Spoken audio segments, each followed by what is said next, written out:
Councilmember Cormack? Here. Chair Du Bois? Here. Vice Mayor Fine? Here. 3 present. Great. So we have the Finance Committee of December 3rd. I don't think we have any oral communications. So move on to our first action item, first quarter fiscal year 2020 financial report. Thank you, Chair. Rima Lobo's here, our finance manager. She was here just in November with the CAFR. So on to Q1. Thanks, Rima. Good evening, members of the committee. I'm Rima Lobo. I am the finance manager.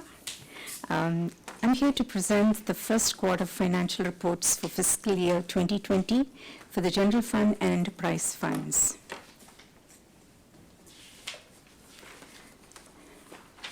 At the close of the first quarter for fiscal year 2020, the general fund revenues, excluding the operating transfers, totaled to 25.7 million. It's higher, 7%. It's 7% higher than the same period in fiscal year 2019, and is 12% of the current year adjusted budget. The general fund expenses are 3% higher than prior year. However, it's tracking 22% of the adjusted budget and 1% lower than the prior year trend.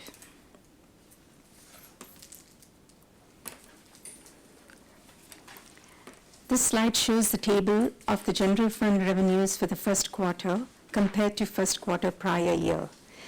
The quarter's revenue is also expressed as a percentage of the adjusted budget for the year, for each year. Property tax revenue are paid out by the county beginning in fall and then beginning in late winter, early spring. Therefore, the first quarter is always a nominal amount. The fiscal year 2020 budgeted amount was 48.6 million, 2.75% higher than the prior year actuals of 47.3 million. Since the adoption of the fiscal year 2020 budget, the County of Santa Clara has revised the property tax upward by 1.9 million. The 1.9 million increase is expected to be reflected in the mid-year budget adjustment. The 1.9 million increase is attributable to higher than expected excess educational revenue augmentation fund, that's the ERAF, estimated at 3.8 million, which is higher than 2.7 million received in fiscal year 2019. Sales tax revenue increased by 633,000, or 35% from the same period last year. Due to the timing delay in sales tax collection by the state and remittance to the city, this represents only 1 month's sales tax activity. The California Department of Tax and Fee Administration, that is the CDFTA, has made allocation timing changes, so the 35% year-over-year increase for 1 month's receipts is not indicative of the economic performance for the remainder of the year. The transient occupancy tax, the TOT, revenue of 3.2 million represents about 1.5 million, represents about 1.5 month of collections, which includes the 1.5% TOT rate increase for a total TOT rate of 15.5% that went into effect on April 1st, 2019. Beginning with the fourth quarter of fiscal year 2019, the base TOT decreased by 5.4%, with average occupancy declining by 1.8%, but average room rates increasing by 2.6%. This trend continued in the first 2 months of fiscal year 2020, with the base TOT decline of 4.6%. Based on this trend, which is consistent with most regional trends, a downward mid-year budget adjustment is expected. On page 4 of the staff report, we present the August report for the trends in the hotel industry in Northern California regions. It also shows the average daily room rate and occupancy percentage trends are reported.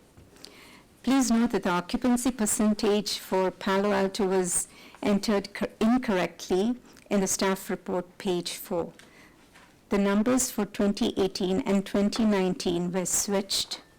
In 2018, the occupancy percentage should be 83.2%, and in 2019, 80.5%, a decrease of 2.7%.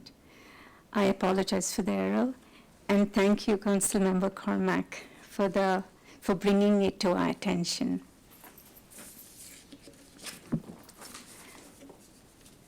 The documentary transfer tax revenue is 1.9 million, or 23% of the fiscal year 2020 budgeted amount, and is 55,000 higher than prior year for the same period due to one large commercial sale. The revenue is volatile since it is highly dependent on sales volume and the mix of commercial and residential sales. Permits and licenses revenue is down primarily due to a decrease in new construction permit revenue.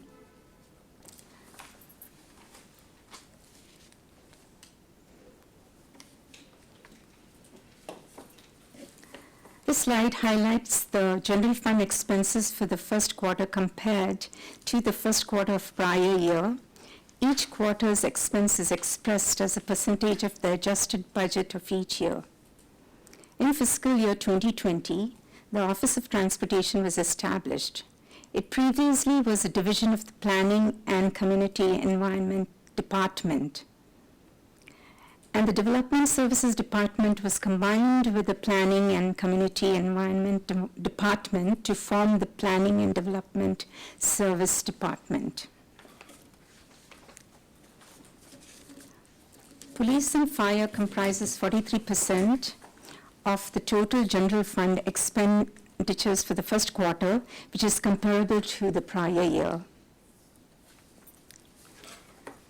This table highlights police and fire salaries and overtime for the first quarter.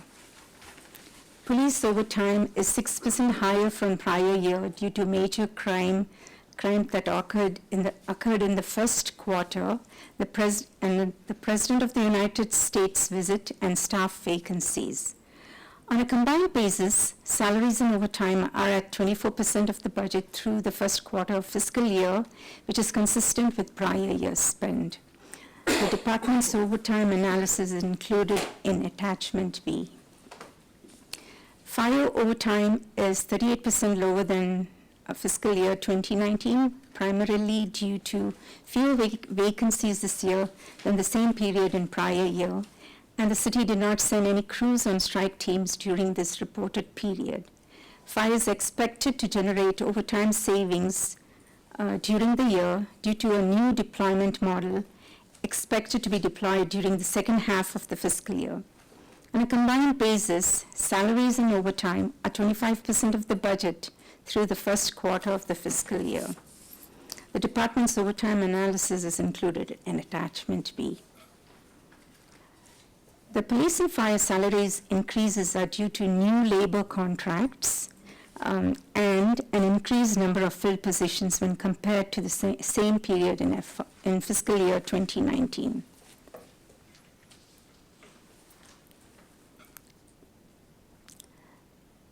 This table shows us a summary of the change in net position for each of the enterprise funds for the first quarter of the year, fiscal year 2020.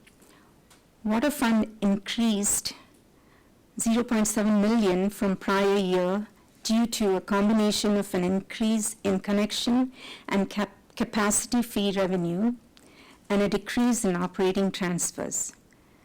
In fiscal year 2019, there was a transfer of 0.3 million for phase 1 of the smart grid project.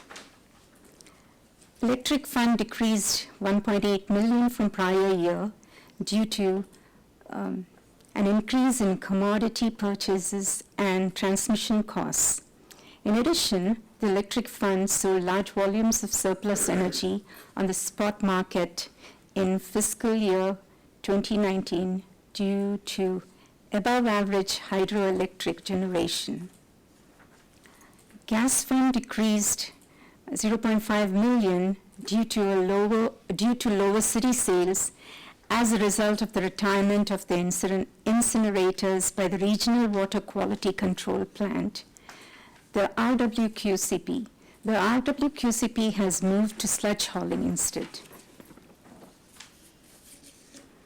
The refuse fund decreased 0.4 million from prior year due to an increase in green waste contract costs. And the airport fund increased 0.3 million from the first quarter of prior year as a result of the receipt of the federal grant reimbursement for the airport apron reconstruction project in the first quarter of this year. So staff recommends that the Finance Committee approve the financial report for the first quarter of fiscal year 2020. This is the end of my presentation. I would like to answer any questions. Great, you thank have you any. for that. Do you have any questions? Allison? When we get quarterly reports, I'm reminded that we don't do budgets on a quarterly basis, right? So that's why we have to go through, you have to explain all the, outliers and deltas. So that's fine, I understand that. As I mentioned last night at the council meeting, I actually think one of the, the headlines in here is on packet page 4 and talking about the average occupancy declining with the hotels. So I just think that's something for us to pay attention to. Consistent with what we were discussing last night, that it's macroeconomic trends usually as opposed to something happening within our own city. On packet page 5, you can see the trends are quite similar. I can only guess the outlier with Napa is because it was year over year when there were the fires was low in 2018, but that's pure guess. The other thing that I did want to just mention is when we look at the overtime on police and fire, excellent explanation of it. Basically congrats to the fire department for not sending people to the fires, but for the part where they, are working to be more fully staffed. That I know that for many years was a significant concern. We're not out of the woods yet, but it's good to see improvement. I don't know if it'd be possible, but one of the things I did is I just calculated the percent of the total budget that was overtime and just sort of compared that. So it looks like it was 14% for fire and 16% for police. I don't know if it's helpful to anyone else, but that to me was a more helpful way to think about how large is this as a expense. And then how do we end up negative in an enterprise account? Like we don't get overdrawn, or it's all just, okay, great, it's mental accounting. I mean, it's, when you're looking at quarterly reports, a lot of it has to do with cash flow, if you think about it, Okay.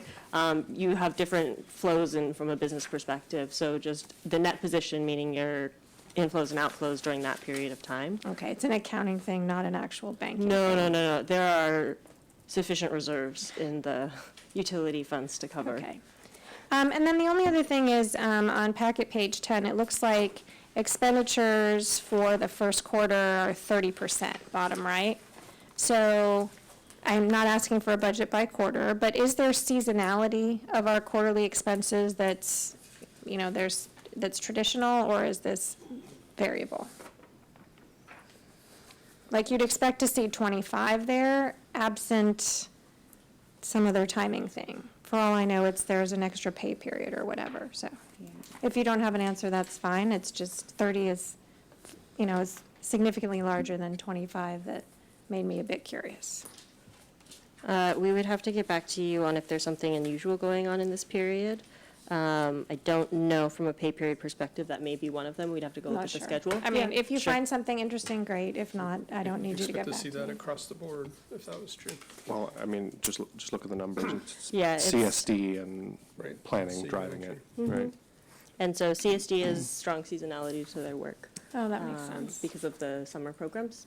Oh. So CSD staffs up actually in the springtime through the summer, and then it tapers in the later summer, early fall.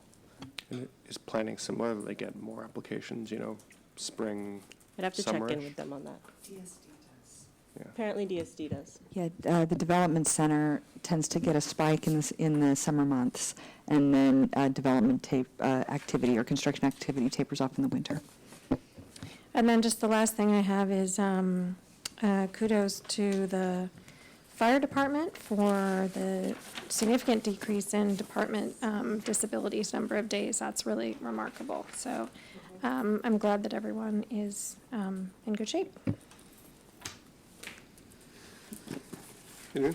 I mean, just two really high-level comments. So one was pleased to see some of the decreases versus previous years in overtime, but do agree with Councilmember Cormack. It's nice to see overtime as a percentage of, I guess, payroll or department expenses.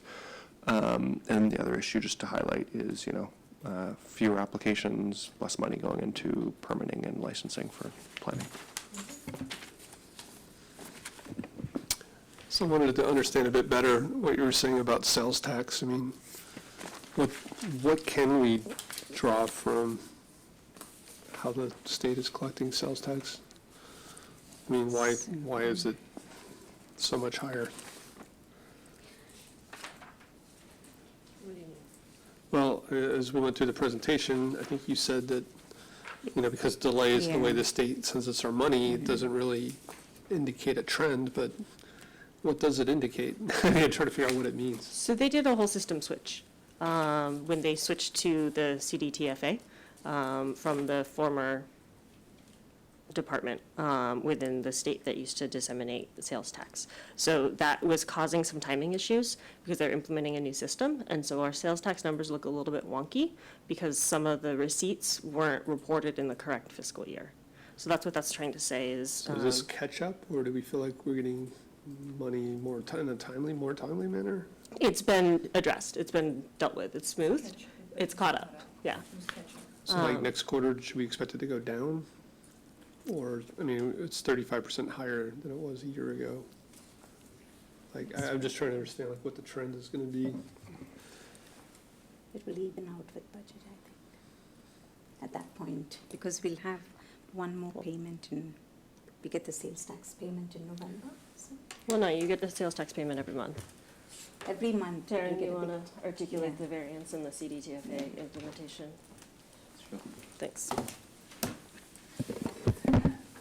I mean, a better way for you might look at, which we'll probably get more into as we get into the next item, the long-range financial forecast, is we expect the sales tax to, in total for 2020, to actually come above the, about 1 point, let me just take a look at my note quickly, on the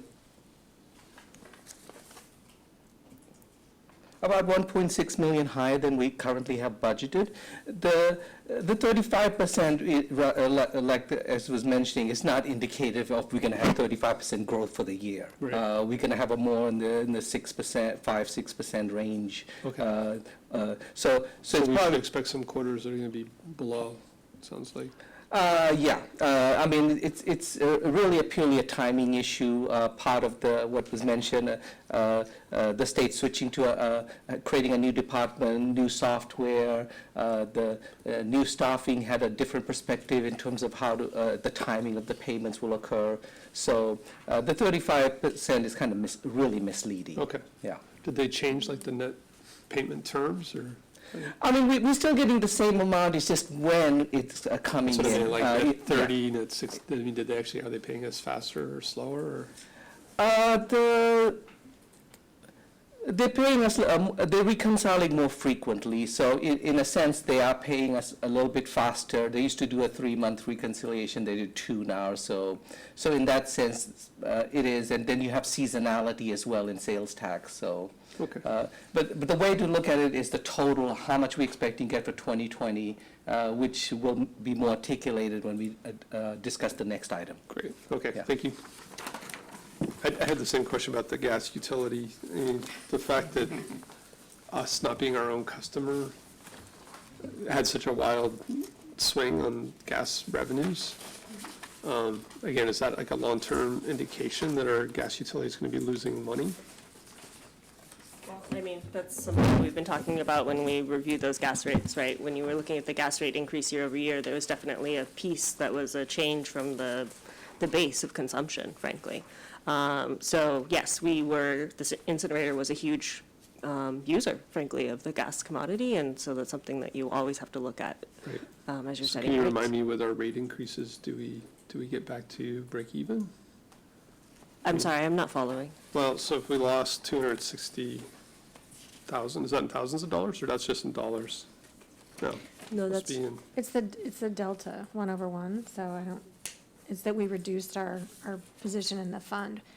I'm not sure if I recall this correctly, this might have been the one we asked that dipped below, and we were a little nervous about that. I'm looking at this different staff, the utility staff, when we were looking at the rates. Sure. Remember, there was one that dipped below, and we were all a little, it might have been gas. I And it don't comes recall back which up. one it was, but yes, I mean, they do look at the rate base changing, Okay. basically. So this is something else that came online or became an issue on the electric side when a large company goes out of business or leaves headquarters. Yeah. Their servers, right, and all of the energy that's used for cooling and frankly powering them, that can be a whole percentage of, the electric usage across the utility. So absolutely, with a smaller system like that, Okay. those things impact it. I also had the same question about thinking about quarterly expenses when we talked about community services. Should we be concerned about any of them that are kind of over 25%? At this point, no, although I will argue it's a little bit too early in the year, to be honest, to be able to tell. There's a lot of changes from a staffing perspective, and somehow vacancy savings continues to accumulate as there's either attritions or internal promotions, which is great, but then you also have to do more recruitments to try and hire people from the outside. The other piece that's going on that was not in departments' budgets, that may be having them run a little bit tighter this year than last, is the SEIU contract was adopted by the council after the budget was already put together. So the departments weren't necessarily budgeted with the full SEIU increase, which goes into effect actually not in this quarter, but this coming quarter. And so there is money set aside in a reserve that, if necessary, we'll go forward at mid-year and look at these departments, see if they actually are tracking to exceed, and probably bring forward some adjustments for cleanup. What's in the adjusted budget column now? It would be the adopted budget, any carryover encumbrances, any budget amendments that the council has approved thus far. Okay, but not the SEIU stuff. No. So can you have a talk with Ed? I mean, he's at 30% already. So I do want to go back, and we know probably will come up in the long term as well, but we talked about it last meeting as well, the hotel occupancy. I really think we need to try to understand these numbers a little better. I think one thing that we don't have visibility on is like the change in supply, and how that impacts occupancy, and we've had some new hotels come on. But then again, I really would think that Airbnb would be having impacts. And, when I know Monterey and Napa both have very strong housing preservation ordinances, so they limit short-term rentals to get longer-term rentals of housing. And so they have less competition for their hotel space, and those are the areas that seem to be doing the best. And so again, maybe, excuse me, when we get to our long-term outlook, again, I just think the hotel scene has changed and it's more complicated, and maybe this isn't really capturing kind of what's happening. So I don't know if you guys have any thoughts on I'm that. not sure I follow Chair Du Bois. I mean, I'm looking at San Francisco, which is in the 90s, and, the headquarters of Airbnb, and where there's tons of it, so Now, what I'm I'm not sure I saying see the is, connection between, so Monterey and Napa actually prohibit Airbnb, and so they have, their room rates seem to have gone up. Their industries seems to be better protected, is what I'm saying. And so when we say that occupancy is going down, I'm not sure, I think we're counting hotel room occupancy, but we're not including Airbnb occupancies. I'm not sure those are really comparisons I'd make. I mean, Monterey, Carmel, and Napa, those are tourism destinations, I think. No, I know, but I've You been know. trying to monitor these Airbnb laws, and I'm just saying that, to me, that's what's different about these. So I'm just saying you have this whole other inventory that you're not really accounting for, right? And that it's going to impact. I guess I'm not quite following your concern. So I think Chair Du Bois is trying to link potentially stricter Airbnb regulations with a healthier hotel market. That may be the case. I don't think these data points prove that out. We do limit short-term rentals in Palo Alto, right? Less than 30 days or less than a month. And we also receive remittances from Airbnb, right? Last I asked, it was something like 1.6 million a year, something like that. There may be more data. There may be more That's all I'm saying, is data. we don't actually have the data to tell. Yeah, And we don't enforce here. right. I mean, but the data for those other communities isn't including Airbnbs either. Right. All I'm saying is, it's hard to tell, like, what's happening to the hotel market when you have this pretty significant factor that's potentially not accounted for. Just to be clear, council member, the Yeah. occupancy has gone down actually 3.9% in Monterey and Campbell. So although the room rate has gone up, there has been a significant decrease, actually more so than we've seen. Right. No, I understand. I mean, it went up in Napa, down in Monterey, right? Yeah, again, I mean, when I was looking at this, though, I mean, the first thing that jumped, why would that be? And it, I think it would be a year ago, 2018, August, where the fires and everyone was canceling and wasn't allowed to go. I mean, Yeah, it could be. seems like a reasonable thing. And then in the next one, we see September, and there's more of a rebound. San Francisco is clearly the center of this Bay Area, so. I mean, do you have any insights? Or, We'll go over the kind of forecasting from a TOT perspective in the next one. But, I mean, these are, as we've talked about previously, the reported average room rates and occupancy. So there are a number of factors that are going into what's impacting these numbers across each of these jurisdictions. Right. And it is just a year-over-year comparison. So things like the fires are going to impact. but when we say room rate, that is just like official hotel room rate? It's not That's like, the reported room rates that we receive when we receive the TOT collections from the providers when we do receive that information. okay. So it's self-reported. Does Airbnb provide like an average room rate along with their payments? We have a contract with Airbnb, but the terms of it are not publicly disclosed. Yeah, I kind of figured that. Is that our choice or theirs? We have a contract with theirs. Airbnb that is not publicly disclosed. Right. So all I'm asking is, are those numbers averaged in, or are they not part of the? We have a The number. public contract, or a private contract that's not disclosed in terms of the terms. I understand, but that's not what I'm asking you. that is what you're asking. Well, I'm just asking you what's in our metric, right? Telling you that it's with the data that we have. Right. That's reported per the contracts that we have. Okay. Okay. So I'll move we accept the quarterly report. Second. All in favor? Aye. Thank you. Thank you.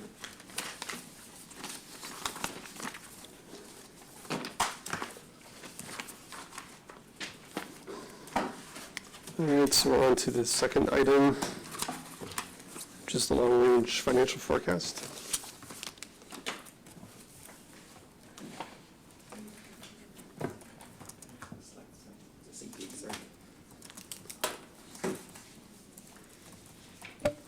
Good evening, Finance Committee. Steve Guagliardo with OMB, here tonight to talk to you about the second item on the Finance Committee agenda for December 3rd, the FY 2021 through FY 2030, long-range financial forecast. So we're here tonight to discuss the long-range financial forecast and talk about some of the long-term trends we see. We'll go through the base case, we'll talk about some of the assumptions that are in there, some of the things that are included, not included. Taryn will give a brief overview of revenue, and then we'll run through the alternatives and the budget guidelines before opening it up for further discussion and questions you may have. So the real headline here is that through the hard work of the organization, this committee, and the City Council over the past few years, the forecast projects a slight surplus in FY 2021 with very minor deficits through the middle of the forecast before we get to the significant surpluses that are traditionally seen at the end of the forecast as revenues continue up and expenses kind of tamper down. It's important to keep in mind that Palo Alto is a service-driven organization. We are driven by people. Those people are a significant component of the long-range financial forecast, and we are maintaining current service delivery levels as authorized by City Council through the 10 years of the forecast. What that means is that we're looking at very high-level trends that are happening on both revenues and expenses as we maintain those service delivery levels. The long-range financial forecast provides us context as we go through the development of the FY 2021 operating and capital budgets. This year, in response to one of the elements we included as part of the fiscal sustainability work plan, we are including budget development guidelines for FY 2021. Another really important consideration for this forecast is that we are maintaining the proactive pension contributions at the rates as approved by City Council in October of 2018. So that additional cost associated with the 6.2% discount rate is in each and every year of this long-range financial forecast. It runs through, and it's a significant component. One of the alternative scenarios looks at what would happen if we used CalPERS, and we'll talk about that a little bit later. As part of the city's efforts to continuously iterate and refine our forecasting, we are including something new this year, which are what we're calling committed additions. Those are anytime we build a new capital infrastructure project, there are usually operating and maintenance costs associated with that. This year, for the first time, we are articulating that and quantifying those costs through the 10 years of the forecast for the projects we expect to come online. So when you hear me talk about committed additions, I'm referencing the operating and maintenance costs associated with the infrastructure investments we're making over the near term. So with that, we'll get right into it. This graph shows two lines. I'm going to talk about the blue line first before we talk about the red line, which is everybody's favorite. The blue line shows, with the diamonds, shows the one-time surplus and gap in any given year of the long-range financial forecast. You can see we start off slightly positive at about $1.1 million before dipping down through the middle of the forecast before turning positive towards the end. I will note that this is modeling revenues versus expenses as we go through here, and our revenues are somewhat conservative as we go through the 10 years. There's just conservatism built into it, and that's to allow for fluctuations that we might see as our revenue goes forward. We're trying to avoid overstating potential revenue growth while still affording a realistic depiction of what we think is the most likely scenario. This better positions the city to weather the uncertainty given of what we're looking at from an economic perspective. Another thing that I want to call attention to is you see that jump from a deficit in 2025 to a surplus in 2026, and I wanted to call attention to one of the big drivers of that. We have some pretty significant bases with CalPERS that are essentially reaching their maturity in 2025. And so if you look at those CalPERS reports that we talked about fairly extensively over the fall, and you look at what happens on the miscellaneous side, some of those significant bases fall off in 2025. That eases a little bit of pressure, and so our pension costs, instead of increasing up as they had done each and every year on the miscellaneous side, actually stay pretty constant from 24 to 25 to 26. And so that's what's really affording some relief on that front. There's a lot of uncertainty about what will actually happen with CalPERS, what will happen in their investment returns and all of that. And so even with all of those caveats, it is expected that as those bases get paid down, that we will get that relief towards those years of the forecast, because it's driven by such a large principal payment amount that is essentially going away. So that's the one-time surplus gap, deficits versus revenues any given year. But the net operating margin, that red line, which is, again, everyone's favorite, shows what happens if you spend any one-time surplus and commit those funds on an ongoing basis. Conversely, anytime you're running a deficit, it presumes that you are reducing or augmenting revenues by a commensurate amount. So you can see from this graph that if you started with that $1.1 or $1.0 million surplus in 2021, if you committed that on an ongoing basis, your 2022 deficit would be worse. That's what we're seeing with that red line. You would have to reduce expenses or augment your revenues by even more from 2022 to 2023 to reach that slightly closer to neutral number before turning positive in 2024. We'll talk about this more a little bit as we go on to the charts. But the next thing I wanted to call everyone's attention to was the percentage in revenue and expense year-over-year growth that is seen throughout the forecast. So this green line with the triangles represents our revenue growth. The purple line with the kind of X's marks our expense growth. So right off the bat, you can see some pretty significant revenue growth of a 4% year-over-year, which is higher than any other year in the forecast. And Taryn will talk about this a little bit more when he talks about our revenues, but this is really reflecting what we're currently seeing happening trend-wise in 2020. And so what you're seeing is a 4% change from the 2020 adopted level to the anticipated 2021 projection. By the time we get through mid-year, by the time we take all of those adjustments in stride, that percentage drops to a much lower number, much more consistent with what you see over the rest of the forecast. Again, the steady state of revenues reflects the slight conservatism built in.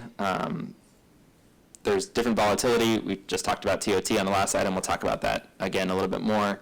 And then there are other things like sales tax, like we talked about in the last item, that are experiencing growth, and so we are capturing those things in this forecast. Here on this graph, you can also see that expense growth I was talking about in 2026. The decline from the middle 3 to about 2% is largely reflective of that pension decrease on the miscellaneous side and the costs associated with it. This next slide shows that same information we just talked about, just in a table, for those of you who might prefer to look at it in a table. And this is where you can see the information we were just talking about. Again, if you were to look at that $1,080,000 surplus in 2021, and you said we were going to spend that on an ongoing basis in 2021, which we're not recommending by any stretch of the imagination, but you would go from a gap in 2022 of $1.8 million to that $2.9 million. One thing important to keep in mind as we go through this long-range financial forecast is that we are maintaining the BSR at 18.5% in all 10 years of the forecast in order to provide ourselves the flexibility necessary to maintain service delivery levels in increased uncertainty. Another thing that this chart illustrates pretty clearly is that the deficits on a net one-time basis that we see through the middle term of the forecast are less than 1% of the budget. Again, that really reflects the hard work of this organization to make sure that we are remaining fiscally sustainable, and is different than what we've seen in years past where larger deficits have been projected there. And again, this includes Council's direction to make those proactive contributions to pension costs. So that is already in this model as we're looking at deficits of 1.8, 2.4, 2.3 before turning to the good. What the net one-time numbers and the net operating margin really show us is the need to continue to carefully prioritize our resource deployment, and it shows what would happen if we were to commit that $1.1 million on an ongoing basis through the near term of the forecast. The next thing I wanted to talk about is some of the things that are not included in the base case long-range financial forecast. To the extent practical, the long-range financial forecast is an all else being equal forecast. It is a projection. It is not a budget. It is not a commitment to future things. It is saying if we did what we do now over the next 10 years, how much would it cost us? We all know that the only constant is change. We all know that there's a lot of other things out there, and so what we wanted to articulate briefly was some of the things that are not included. So new CIPs that are expected to come online are not included in here. That's things like JMZ Phase 2. That could include things like an animal shelter rebuild. That includes things like Bulwer Park and what we decide to do with the Birch Street property. Future labor agreements beyond what we've already agreed to are not contemplated in long-range financial forecast. I'll talk about that a little bit more on our expense assumptions slide. Potential additional tax measures that are being discussed by council are not included in long-range financial forecast. We can't quantify that. There's a lot of moving parts there. Similarly, grade separation, railroad crossings, which we have all talked about as a necessary thing to happen. Not able to quantify the costs yet, not sure when they're materialized, not included in here. Additionally, additional pension costs beyond what council has already mandated for the 6.2% discount rate environment for normal cost. So to capture UAL costs, for example, are not included in long range. That'll be discussed as part of the pension funding policy when we return. You skipped the one I was going to ask about, like continued capital, like if we already know about it, why isn't that included? So what that is attempting to articulate on this slide is, as we continue to operate in the environment we operate at, bids continue to come in higher than estimates. It's a very competitive environment, and so we're not able to quantify how much more that is per se. We are revising capital on an annual basis as we go through those projects and that plan estimation, but we're not able to quantify everything's going to go up by X amount. A good example is the 101 bridge, where our estimates were pretty solid, frankly. They were at 90 or 100% engineering estimates, but then once we went out to bid, the bids itself were just beyond the engineering estimates. So it's things like that we can't anticipate. So the infrastructure plan is in there, but not the cost increases component? The infrastructure plan is in there based on our current estimates. But to the extent, like I said, if our current estimates are wrong, we don't have that difference in there. And these are detailed more fully on pages 22 to 24 of the CMR. With that, I'll turn it over to Taryn to get into some of the brass tacks to talk about the major revenue assumptions that are driving the long-range financial forecast. Good evening. My name is Taryn Narayan. I'm Manager of Treasury, Debt and Investments. So today on the major revenues, as this slide will show, the current and next fiscal year's overall revenue growth is expected to continue. Fiscal year 2021 taxes expect to grow by 6.9% compared to fiscal year 2020 adopted budget. Fiscal year 2020 revised tax budget is being forecasted to be higher by 0.7 million. We'll address that at the mid-year adjustments. This includes 1.9 million in property tax increases, 1.6 million in sales tax increases, which will be partially offset by declines of 2.1 million in TOT and another 0.7 million in documentary transfer taxes. The property tax growth for fiscal year 2020 and 2021 is boosted by excess ERAF. You probably read about that in past years. It continues to the current.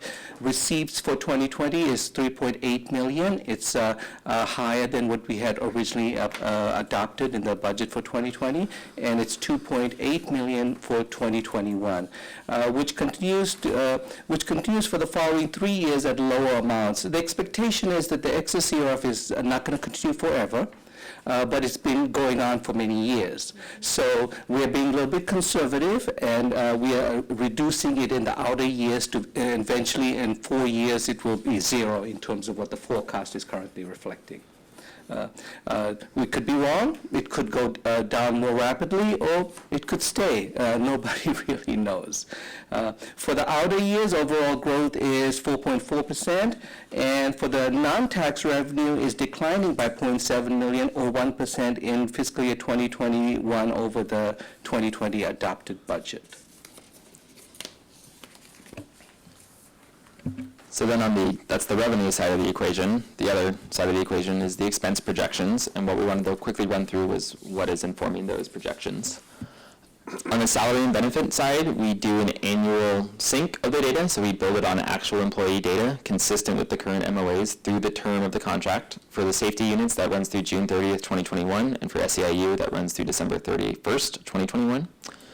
We include the annual pension contributions as required in the CalPERS actuarial reports that we talked about with this finance committee earlier in the fall, but we do use that lower discount rate calculated for the normal cost, so that is included in there at about $3.4 million in 2021 for the general fund. And there is additionally, once we get to the term of those MOAs, we do a 2% general wage increase, which is based on past practice for years which do not have an adopted MOA.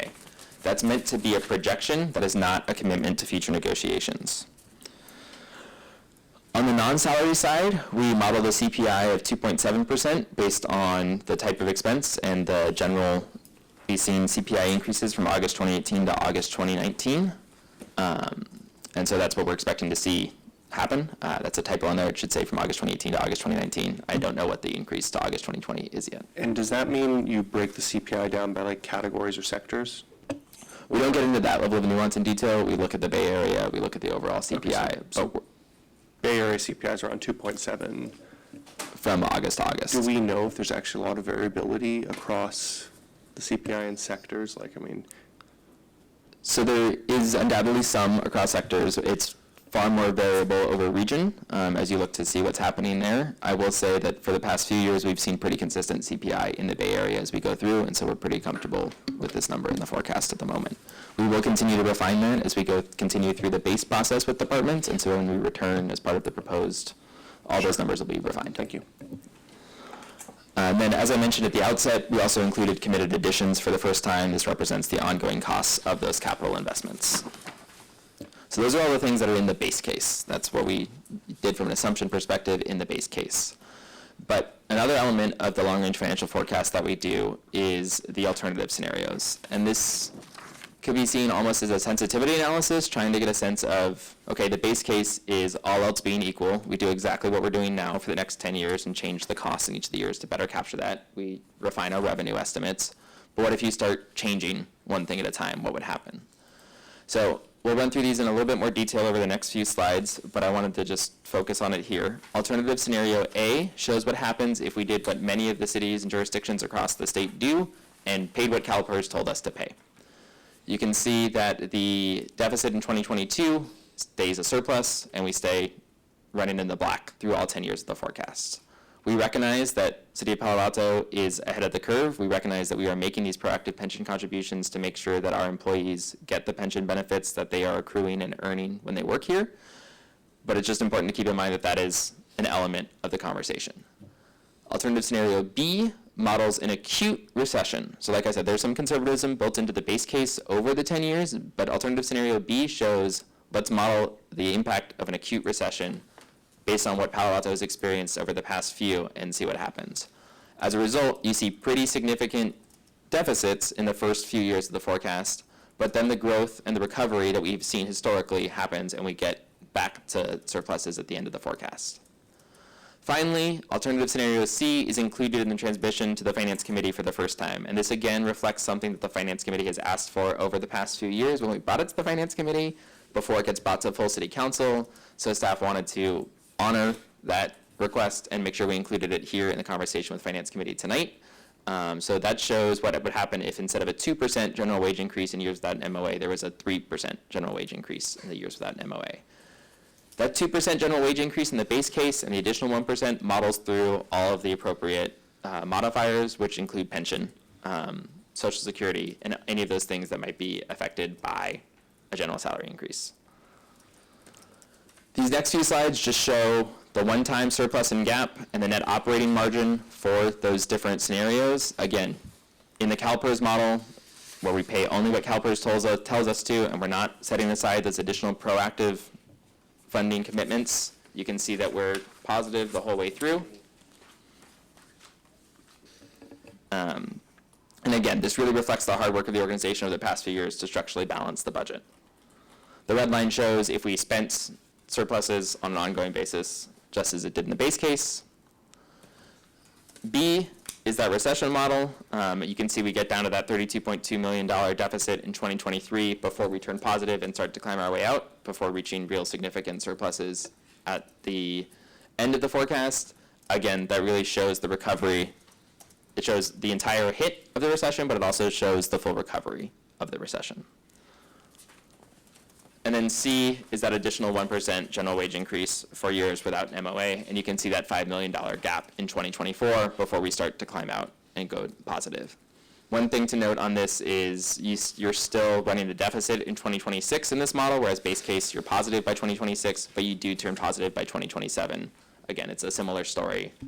And this is assuming 3% throughout the life of the forecast, so even in 2030. Correct. In any year where there is an MOA that is not in place, it is presuming a 3%. So those early years, we've got MOAs in place for units, so it's not presuming it there, except for the ones that don't have it.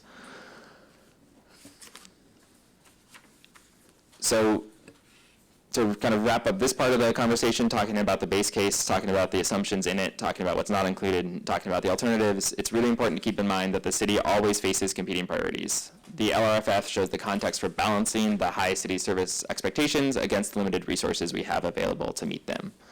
We continue to provide a wide array of services, which are detailed in the services guide that got transmitted as part of packet as well. And so it's just important to keep in mind how we balance that entire ecosystem through the fiscal sustainability priority that we've all identified as essential as we go forward. This forecast is intended to assist in informing our policy decisions and identifying long-term goals and addressing challenges. Another important note here is that the first few years of the forecast have a little bit higher confidence level in them, if you will, than the final years of the forecast. The uncertainty and variability just tends to escalate the further out you go. If I knew what was going to happen in 10 years, I'd be playing the stock market, not sitting across from you tonight. As part of the fiscal sustainability work plan, there was a referral, there's an action identified to come forward with a formal budget policy, and we used the FY 2021 to 2030 long-range financial forecast to inform the creation of FY 2021 budget development guidelines, and that's where I'd like to turn our attention to next. These are detailed in attachment C to the CMR. So it was an element of the FY 2019 Fiscal Sustainability Work Plan. It was newly proposed or a potential activity to be completed.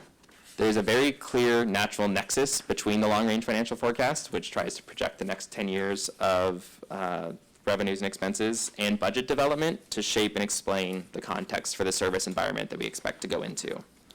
Pairing the guidelines for budget development with the long-range financial forecast links the anticipated needs to the necessary context so we can inform decisions about service delivery prioritization and resource allocation, which are more appropriately addressed through the actual budget process, which is the budget process, not just a projection. So with that, the budget development guidelines for FY 2021 are, like I mentioned, in attachment C. They're also up here. The goal is to develop a structurally balanced budget that brings ongoing revenues and expenses into alignment over the short, medium, and long term to maintain fiscal sustainability. This is what I was alluding to a little bit as we were looking at the graph. We want to allocate one-time resources for one-time needs, rather than committing one-time resources to ongoing services, which creates a new service delivery level environment and commits us to it on an ongoing basis, thereby worsening future years. We want to examine appropriate uses of revenue surpluses that exceed forecasted levels, including planning for potential recessionary or other needs that might be uncertain at this point. We want to make sure that we ensure appropriate resource allocation for the City Council's existing explicitly stated priorities. That's things like fiscal sustainability, that's things like climate, that's things like transportation, things like grade set. Internally, we want to focus on business process redesign to make sure we're enhancing quality, flexibility, and cost effectiveness of service delivery. This is also where we look at things to streamline, simplify, or reallocate resources across the organization to avoid duplication of effort. We also want to continue exploring alternative service delivery models, such as public-private partnerships, partnerships with nonprofits, to make sure we're minimizing overlap and effectively using our resources. We want to continue to thoroughly analyze non-personnel and equipment and other costs, such as contract services, to make sure we're getting the most bang for our buck and identify potential cost-saving opportunities. A lot of what we just talked about is somewhat focused on the expense side, but it's also important to keep in mind that's only part of the story. The other side is revenues, and so we want to continue to explore the expansion of existing revenue sources the addition of new revenue sources. This includes things like aligning existing charges for services and looking at opportunities to establish new fees whenever they're appropriate to make sure we're getting to an appropriate cost recovery level. And then finally, we want to make sure we're continuing to analyze and prioritize resource augmentations, essentially, and specifically rather, prioritizing net zero impacts. So if there's something coming forward, make sure that it is trying to be offset by something that may be no longer as important. So with that, we have the recommended action for the Finance Committee, which is to review and recommend that the City Council accept the fiscal year 21 to 2030 General Fund Long Range Financial Forecast, base case, and the annual budget development guiding principles, attachment C. With that, staff's available for any questions Finance Committee may have. Thank you. That was a good presentation. Adrian? Sure, thank you. Completely agree, nice presentation, thank you very much. Couple comments, I'll kind of work backwards. So the budget development guidelines, this is super helpful. This is mostly staff-driven, correct? So this was identified through the fiscal sustainability work plan, but in terms of the actual guidelines themselves, yes, this largely reflects staff work. Okay, and they're labeled 1 through 8. That's not a measure of priority or anything, right? It is not a measure of priority. We had alternative scenarios that were lettered, so we went with numbers on this one. No worries. Okay, I was just checking. I would just say, maybe I'm a layman here, but some of the ones that really stand out to me are number 2, allocating one-time resources for one-time needs, right? So we don't get an overhang.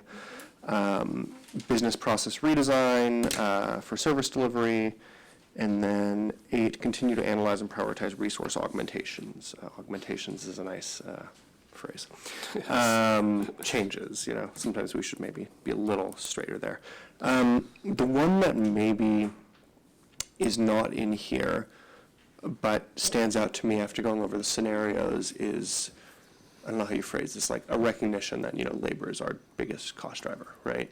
And when we look at the scenarios you provided, wage growth is clearly the one that has the most effect. I was just doing back of the envelope math, 3% compounded over 10 years is, 35% growth, right? And that may be appropriate, it may not be, but that's one of the large drivers. Some questions. We don't have tonight previous expense percentage growth and revenue growth, do we? Do we have those previous figures? We have them online. If you want us to pull them up, we can. Oh, I'm so sorry. We have them online if you guys want to, if the committee wishes to look at them. All of our previous revenues and expenses are on our OpenGov platform. Sure. So we actually have saved views on there specifically for general fund expenses and general fund revenues. Okay. That will show you actually what's. Maybe I'll go to get those in a little bit, but I would just suggest it's really helpful to understand what kind of confidence we have in the expense and revenue growth especially as they're compared to previous. Like if we're looking at 4.4% revenue growth, have we seen that as we're coming out of previous recessions? Have we seen it over the past 5 years? Things like that. The committed additions is a nice addition. That makes a lot of sense. I'm glad to hear we're doing that. Those are my comments for now, and I'll come back with some questions. Thank you. Okay, I'll start at the back too. Agree on number 2. I actually think the most important thing here is the last part of 1, which is defining fiscal sustainability over different timeframes. I think that's something that is sort of implicit, but it's actually really helpful to put it, especially here. I think alternative service delivery models may get at what Vice Mayor Fine was talking about with the cost of people, and just a general comment. A little bureaucratic in terms of the descriptions, resource augmentation. I'm not quite sure what to do with that. One of the headlines in this for me is packet page 14. 5 years ago we thought that the infrastructure plan was 125.8 million, and today, 280.6. That's a 123% increase. I mean, this is really, a big deal. I don't know what to do with it. Except to realize that it's possible we're not going to be able to achieve everything that was in the plan. And to just say that out loud. Again, as we often say lately, this is just math. And as I look at this scenario and I think about the fact that we're a service-driven organization, it's not clear to me that we're going to be able to sustain the increase in construction costs and all of the projects that are in the pipeline. So I'm just going to say that out loud. We already discussed the, concerns about TOT and how sensitive that is. I'd be remiss not to emphasize what you said earlier. The hard work of the city, which is really the staff, is to proactively balance the budget, is seen. So I don't want us to lose sight of that. As we discuss horrible things that might happen. Packet page 20.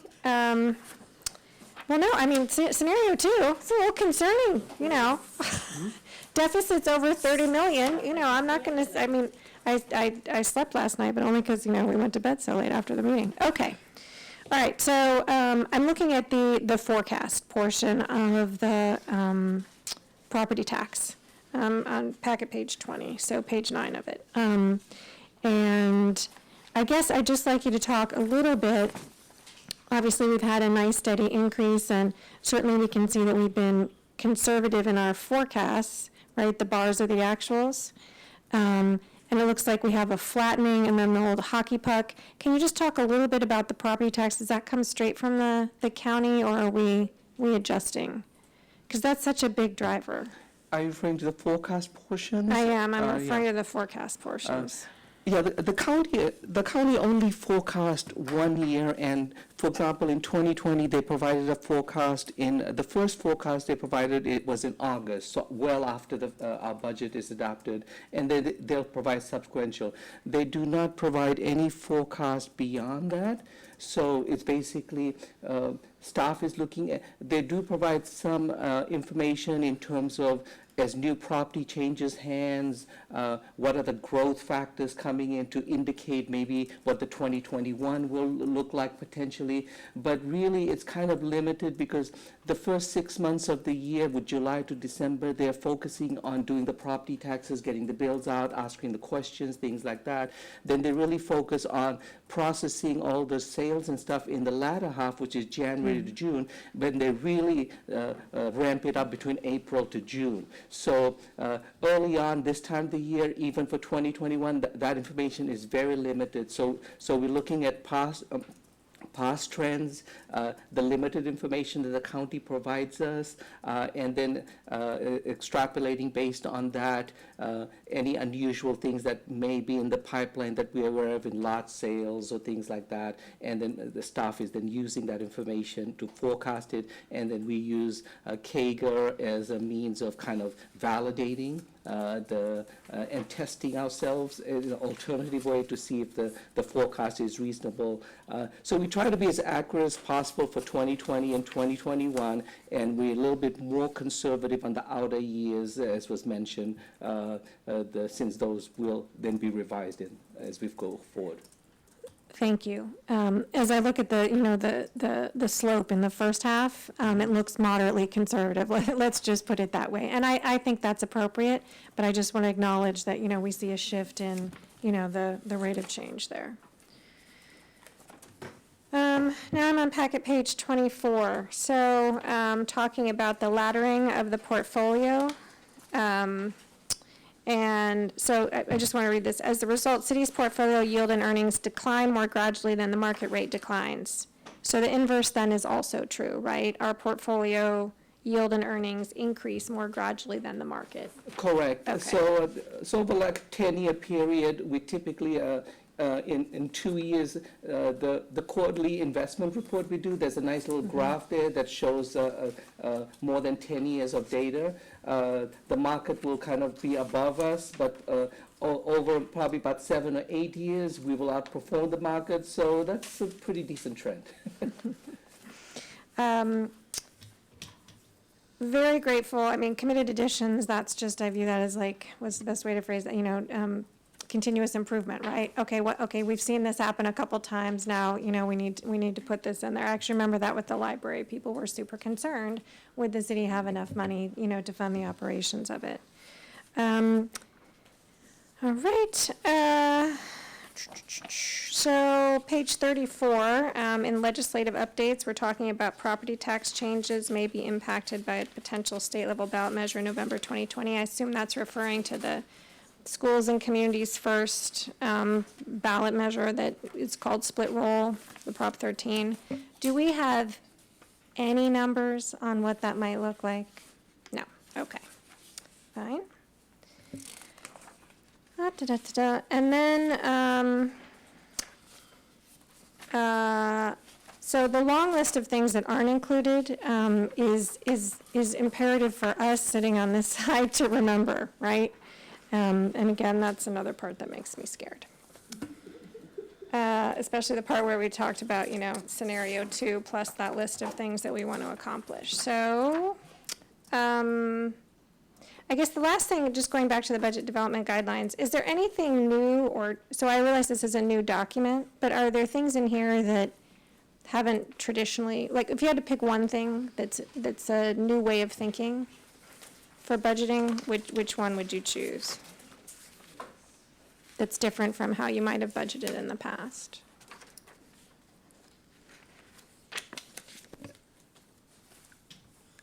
I don't think it's necessarily different than how we've done it in the past, but I think giving it I think giving it the explicit airtime is something that really goes kind of under the waterline when budget is being talked about, because there's so much focus on the expense side of the equation, so constantly in budget of how do you cut expenses, how do you reduce expenses, what are you going to shift to reduce that. And I think daylighting that we are going to continue to explore revenue options is a really important thing to frame in these guidelines to show the organization and to show the community that if you want to maintain fiscal sustainability, it really is a triangle. There are different components to it, and we need to make sure that it is maintained in balance as we go forward. Well, that's a helpful reminder. And then the final thing is, I don't know how much, the chair wants to talk about the 3 different scenarios, but the first one is the one that shows us, the work that we have already done and the commitment we have made. The second one is a cautionary tale. And the third one, I think, is really food for thought about how we go forward. Because to the extent that we have consistently forecasted one thing and done something else, if there is a pattern over a sustained pattern, it might be time to consider how, whether or not to incorporate that. Thank you. That's actually where I wanted to start, so good transition. No, so I think doing the 2% baseline and then also doing alternative C is a good practice, and I understand the reasons to do both. So it's good to see that. And again, I think we, part of it's we don't want to negotiate against ourselves, so having a 2% baseline makes sense. Maybe it's a silly question, but so you said it, that traditionally we have these exploding long-term surpluses in these long-term forecasts. Why does that happen? I mean, it never happens in reality, but it always happens in the long-term forecast. So, Yeah, but what's in the model that drives that? Like, what are the biggest things that? Yeah, I hope I didn't use the word exploding. I don't want to go back to I the- said exploding. Yeah. You said traditional. So what ends up happening, by and large, is we have revenue growth that is pretty constant through Terrance's model. I mean, you can see, if you look at attachment A, it shows revenues, attachment B shows the expenses, and you see that compounding growth on the revenue side, growing and growing and growing. On the expense side, the assumptions are there for CPI, for the 2% wage growth and stuff. And so that is tamping down the expense side a little bit compared to what you might traditionally see. Off mic, Kylie had said, well, we end up spending it. The other thing is, this is what we're doing now. Well, We know we're under forecasting labor growth, pension payments, medical. I mean, is that kind of what happens? not quite. It's more that in the interest of fiscal sustainability, if ongoing funds are identified through the actual budget process, those ongoing funds get committed. And so this year, we're looking at a one-time surplus. The budget guidelines address that and say, let's not commit those one-time funds to ongoing things. But in a year where you were projecting an ongoing surplus, you might say we have some bandwidth and capacity to address some of the maybe defrayed or delayed appetites of the community and say we want to address these service delivery areas, or we want to commit to this new priority, and you end up spending the money that way. And so from a forecast perspective, the revenues march up. The expenses are what council has already authorized. So those are increasing at a less quick rate. Yeah, that's useful. Just a few other things to think about. The vast majority of our staffing population is on stepped positions. So our system is actually sophisticated enough that it pulls the current employee population. And what it does is it matriculates those employees through their steps based on their annual date, assuming good performance on all else being equal. But most of our step series end at 5 or 6 steps. So after that, if you are starting, if you assume you're starting at step 1 on year 1 of a 10-year forecast, your outer 3 years or 5 years, depending on the step grade, is flat because you can't grow the salary any further than just the 2%. So in here, there's wage growth of 2%, but there's also the growth of an individual moving through from a merit basis. And so in those outer years, and steps I think are 5%, 2.5%. It depends on the Depends on the union. So the steps are usually anywhere between 2.5 or 5%. So have we ever talked about modeling, like average step growth over time? Extended step growth. I will be honest, that would get extraordinarily complicated. And also, if you think about it, if you were to retain your employee population for that period of time, they will cap out because you aren't able to go past that last step. So you will actually, if anything, what potentially could happen is in the near term, you actually drop down because you have more senior people leave, drop them down in maybe year 2 to step 1, and then grow again. And so some modeling like that would be, I'll be honest, I would argue it's doable because it's math, but I'm not sure. It would just be averaged out, like, That's why we just kind of roll through it from this perspective. But that's one other piece to always bear in mind as we go through the outer years of the forecast, as opposed to the near term. I mean, I would like to echo, I think, comment Councilmember Cormack made. We have very solid kind of conservative financial planning. This is a good baseline. We had a good audit, but I think sometimes it gets misinterpreted by the public. And then, I forget what the phrase was for the unallocated surplus, which was, it's not really a surplus, right? And here we have this long list of not accounted for projects that are real projects. We know we're going to have to do a good chunk of these. So again, we're planning to be in a financially sustainable way, but it doesn't mean that we have all this excess funds, right? I mean, I know you guys understand that. It's more for anybody that's actually watching or listening. But so you haven't accounted for labor contracts, the capital infrastructure plan, increases, grade separations, parks plan, Carberly, animal shelter, junior museum. These are all projects that we want or that are underway. So I think it's important to keep that in mind. A question, I know we talked about this a bit, probably a month or two ago, on packet page 28, the retiree medical fund and the trust. Can you explain again why we think we might be able to take money from that trust? Like, yeah. Sure. So there's a pretty strong analogy between the SERP trust for retiree medical and for what we're currently doing on the Section 115 trust fund. At a certain point, you're going to reach a funded status level, and it is worth it to assess, do you want to keep contributing to that trust, or do you want to draw down some of the trust to make your actual payments to the plan? And so what we're working through, and we will return as part of the actual budget development process this year, Bartel, our outside actuarial consultant, does a report every 2 years on the status of that fund. And so they'll be doing that. It's due to the Finance Committee this spring, and we'll be talking about the funded status and what we're seeing there and what we might expect to have happen through that. But at a certain point, it becomes a policy conversation about how much do you want to be having set aside there, and how much do you want your money working for you, essentially defraying future costs. Right, okay. But it's not like we're expecting retiree costs to decrease. It's just really like, does it go in the trust, or does it? Precisely. We are expecting retiree costs to continue to escalate based on what we've currently seen. Yep. So do we have, I guess as part of this, I guess it'd be part of that analysis, do we have any sense if we have an unfunded liability there, even including the trust? Oh, we have a significant unfunded liability there. Okay. That plan is actually less funded than the pensions, Okay. even including the trust. I will say that is not alarming, so throw that out there, since I know we've been spending so much time on pensions. Right. We do have an open plan, and so we are continuing to accrue liabilities and bring new employees in. I want to say our funded percentage ratio in OPEB is less than 50%. I think we're somewhere in the maybe high 30s, hitting 40% funded. That's not uncommon for that as a benefit plan.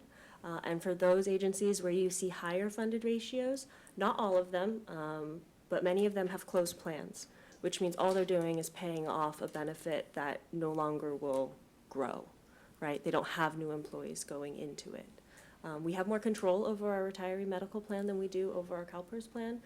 It's a negotiated benefit from that perspective.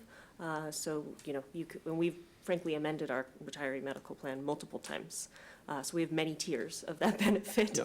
But you don't amend it for somebody who's already retired, it's for people that are No, active? it is moving forward. So I know we spend a lot of time on pensions, and we never get around to talking We about do. this. Yep, that is definitely next on our list as we move through the pension conversation and kind of at least not put that one on autopilot, but as we've started to have it matriculate into our kind of normal financial planning and business practice, refocus our attention over to OPEB. And just so that the Finance Committee knows and has some level of solace, we are contributing annually to our OPEB trust, just like we're setting up on the pension side. So we're bringing our pension in line with the proactive work that we've been doing on the OPEB side as well.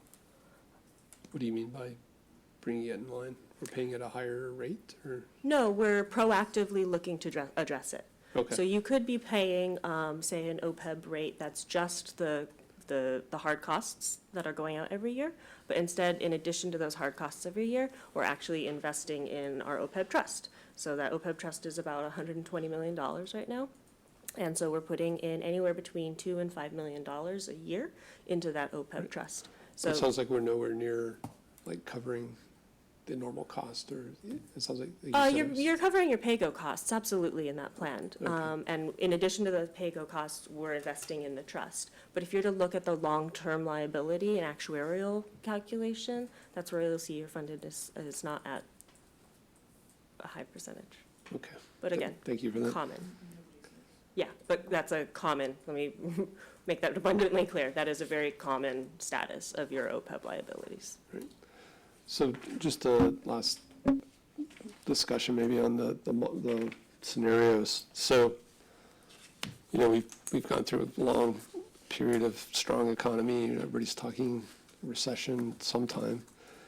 I think, kind of a scenario of kind of B plus C is not unlikely.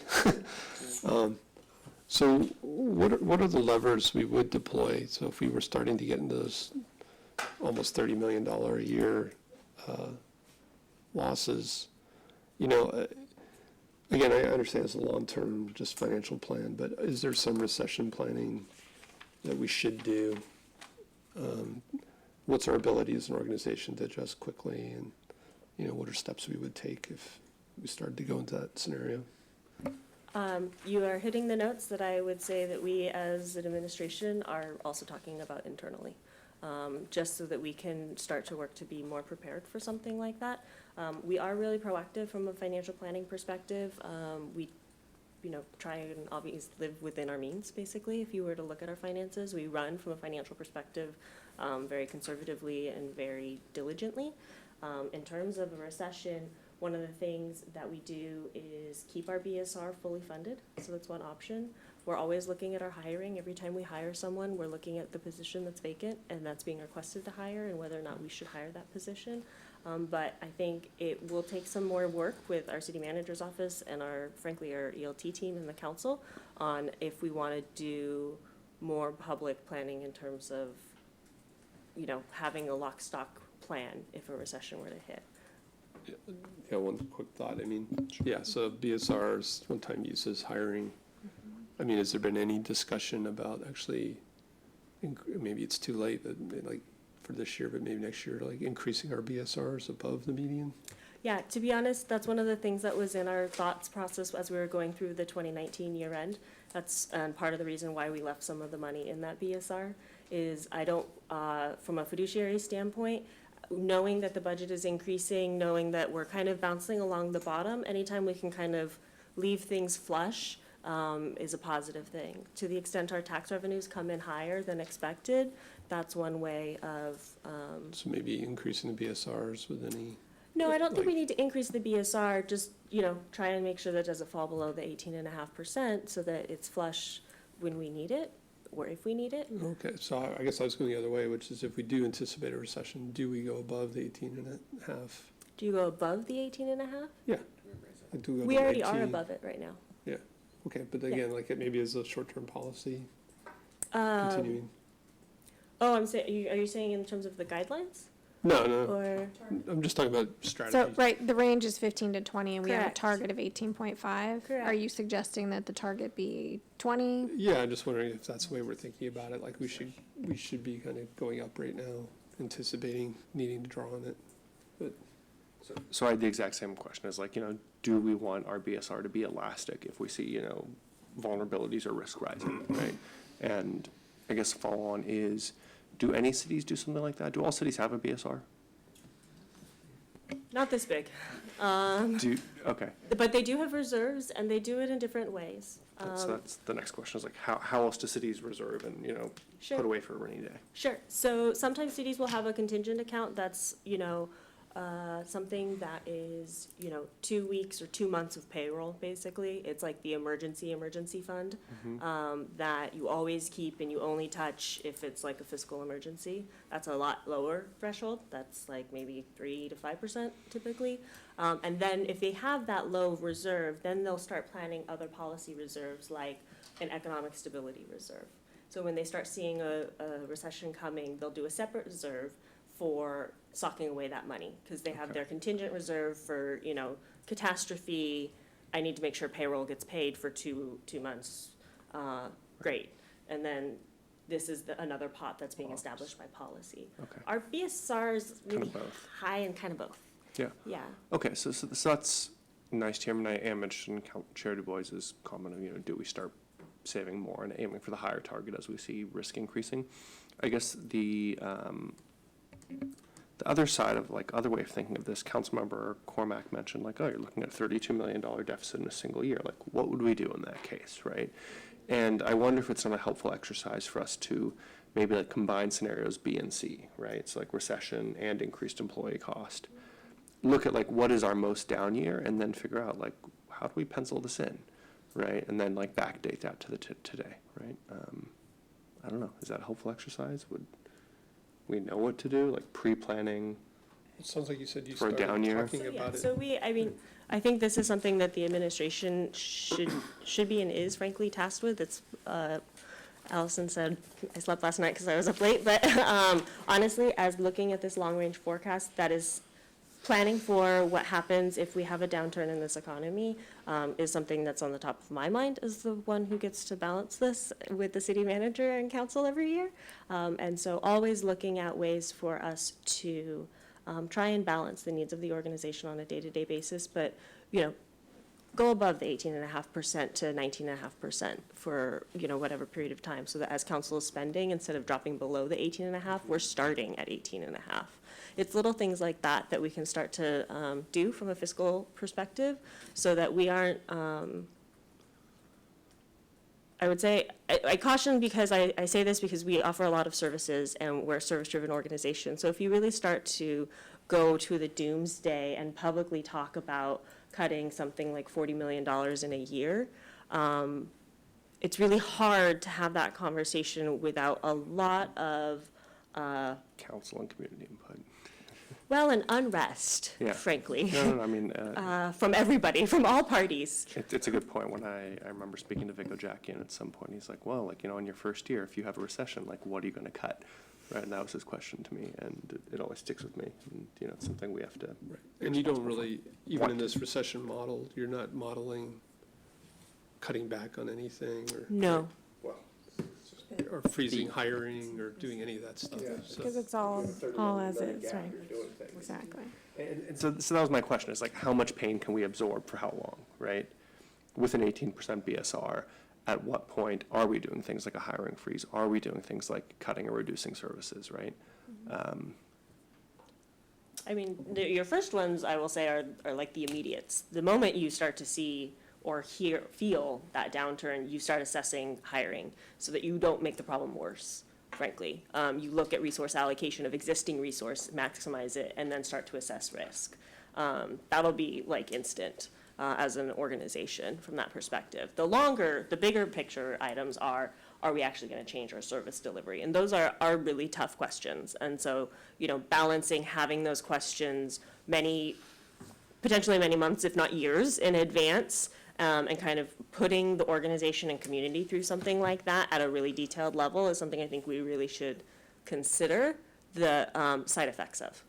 There's also Yeah, maybe an opportunity, again, like with the infrastructure growth, right, to actually look at trying to take advantage of the recession and being ready to push some of those projects forward. Yeah, hey, maybe construction will be cheaper. Yeah, no, Hey, seriously. that no. happened once.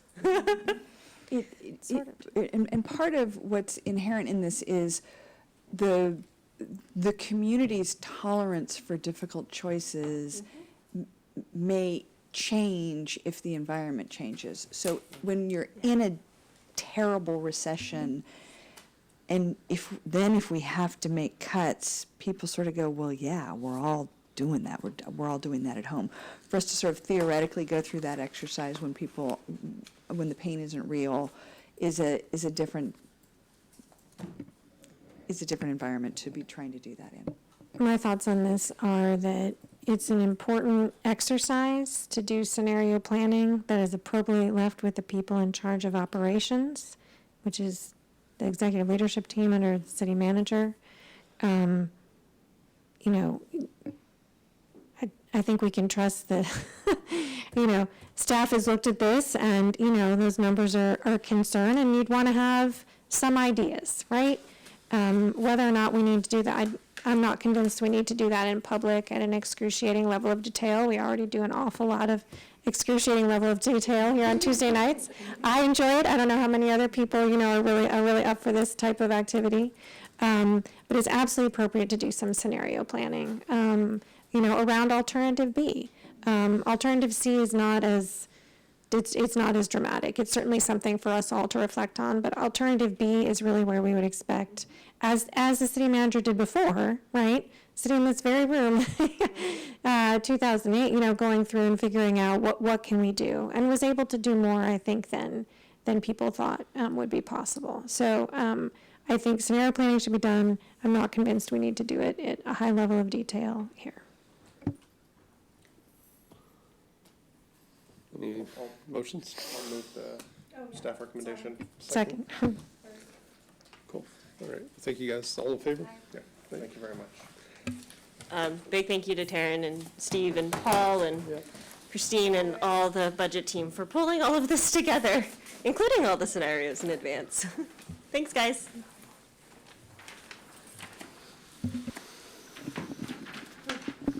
Good night. Move on to item number 3, which is the City Services Guide. Yes, so items 3 and 4 on tonight's agenda, there are no staff presentations. We don't have a consent calendar or an information item calendar really for I think you can a committee. say they're information items, but. Yeah, so we kind of tried to put them out there as information items. The first one that we're talking about right now, item 3, is the City Services Guide.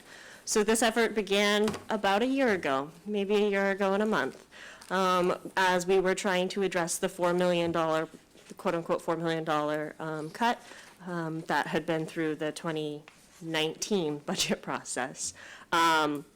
We addressed the 4 million short-term, and long-term, we talked about looking at service deliveries and creating, at that time, we called it a services inventory. We have now renamed it as the City Services Guide, our City at Work.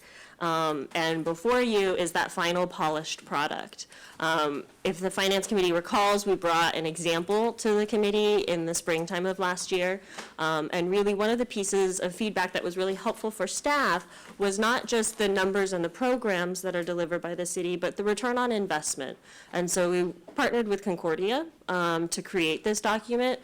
So it really serves as a communication tool as to all of those services that the city's providing day in and day out, 365 days a year. So this is an all funds document, just so that the committee understands. There are general fund and enterprise and everything else within. So all the things that we just talked about in terms of the long-range financial forecast, what would we do in a recession period? Labor is 2/3 of our costs. That's right, people are our commodity. The service we sell is delivered by people. As a government organization. And within this document are all of those services. And so this is a year's worth of work from the organization, wraps up that, that due out from the 2019 budget and also part of that fiscal sustainability work plan. So with that, I'm not sure if the committee has questions. There's a lot in here. A particular note, I think something that's fun and useful is the where you can find us map, which is kind of our, it's not a tourist map, it's like, you know, stars map, thanks. Yeah. City, where you can find various city services, whether it's a park, whether it's a community center, whether it's one of our fire stations, or our employees, because we've got employees out at the Municipal Services Center, the Baylands with the airport, as well as the golf links. So that's one of the kind of cool pieces that came out of this with Concordia's help. And as you can see, it's intended for broader communication. It's not, hopefully this does not read as a typical budget document with lots of unintelligible numbers that someone needs to walk someone else through. This was really built to be widespread in its ability to communicate with many audiences. And Concordia was very helpful in that, so please don't expect this out of me and my staff on a regular basis. And then there was a link in there, just so the council understands, in the CMR that had the appendix that's got all the backup data. And one other thing was in the memo that we talked about was, we've talked about, and the Policy and Services Committee has approved the transfer of the annual performance report from the city auditor's office to the city manager's administration. That was supposed to be a 2-year transition. We're working on it, and this is really going to be a foundational building block of that.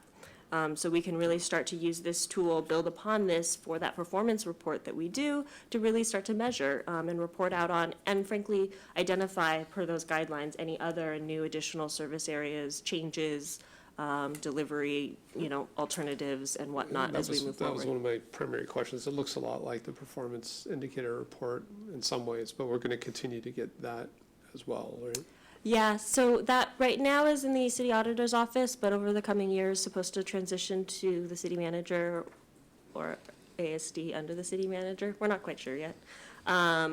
But anyway, it's moving over to the administration side, and so what staff is looking at is potentially taking this as a way to build out on that report, and use this so that there's cohesion with telling the story of the services that are delivered, and then also measuring those services with that performance report. Great. I think we probably have some comments. Go ahead.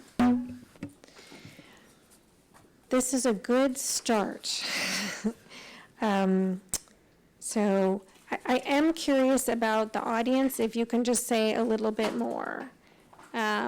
Is this a document that people would pick up, that we would send to them, that would be at the library, that? It can be all of the above. So it actually is intended to be a modular document. So if department directors are going out, they can take their specific section if they need to, or some smattering of sections. If they're going to an event from a community perspective and want to kind of tell a story, it's very moldable Great. from that perspective. Great. So the audience was a little bit broad as we were trying to hit it, which might be apparent in that the voice is pretty widespread throughout it, in that we weren't necessarily targeting, this is a performance report. This is really intended to tell the story of what happens in each of these departments across the city, day in, day out. What are the programs? What are the services? How many people are we serving? Who are we serving? How do we do it? Are we doing it with volunteers? Are we doing it with staff? Are we doing it with grants? Are taxes helping this? Are ratepayers helping it? So it's really trying to take that broader perspective, but also obviously modular. So you can pick it apart and take certain pieces and use them as that event or venue sees fit.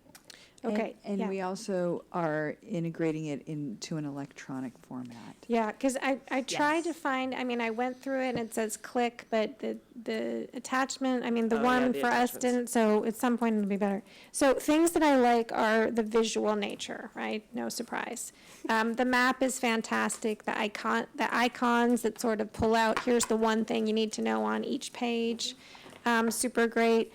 The tree, clever, but kind of, just going to be honest, sort of hard to interpret. Like, honestly, you know, a pie chart would be easier to comprehend. I'm not sure it's the best thing to use here. So clever, but really hard to follow the little bits of color, the various browns. I think someone who is colorblind would really have trouble figuring out the different sources of taxes. Another thing I really love on the tax part, I'm not sure we have ever anywhere explained, when you pay $1,000 in property taxes, the city gets 94. You know, when you buy something for $100 within the city gets $1, right?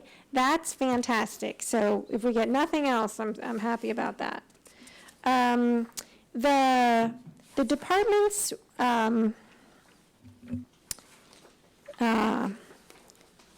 descriptions were not entirely consistent. I think is probably the best way to phrase it. So in the event it is updated at some point, and obviously this will be out of date like soon, it was apparent to me in a year of reading staff reports that each group wrote their own. Just going to guess that might have happened. So sometimes that doesn't mean they're written in a way that's easy for someone who hasn't spent all of this calendar year reading staff reports to comprehend. So when I say it's a really good start, I mean it's a really good start. And with, you know, another rev, I think it'd be even more helpful to the general population. I can certainly see candidates for city council next year finding this a helpful thing because it's actually kind of hard to get some of the rest of this information. I guess the one thing that is a little hard to figure out is, you know, some people will be asking, well, how do we measure this, right? I don't know. I'm just on packet page 78. Is 6,000 calls per year good or bad? We have 1,300 employees we're supporting. I don't know. Should we be getting 1 call per year? Should we be getting 10? Again, so when I say it's a really good start, it'd be excellent if on, you know, the next go-round, whenever that is, there's some lever in there that's a comparison or a best practice. And certainly a few of them have that at the beginning. I think the library, for example, is excellent comparisons. It's the first one listed, you know, not always using it as an example. excellent comparisons to similar places. We actually have, a much higher, many more visits. Super helpful information. So those are my comments. I do want us to think pretty hard about how to share this document. If it's for everyone and for people to learn from, let's figure out how to share it. It's actually consistent if you think about it with what we were talking about with polling last night. For people to understand why we might need money for pick a thing that's on the list from the prior item that isn't funded, they need to understand where we get our money from and how we spend it now. So I think these things are all part and parcel. I can tell it was a lot of work, and it's a really good start. So, share a lot of Councilmember Cormack's thoughts.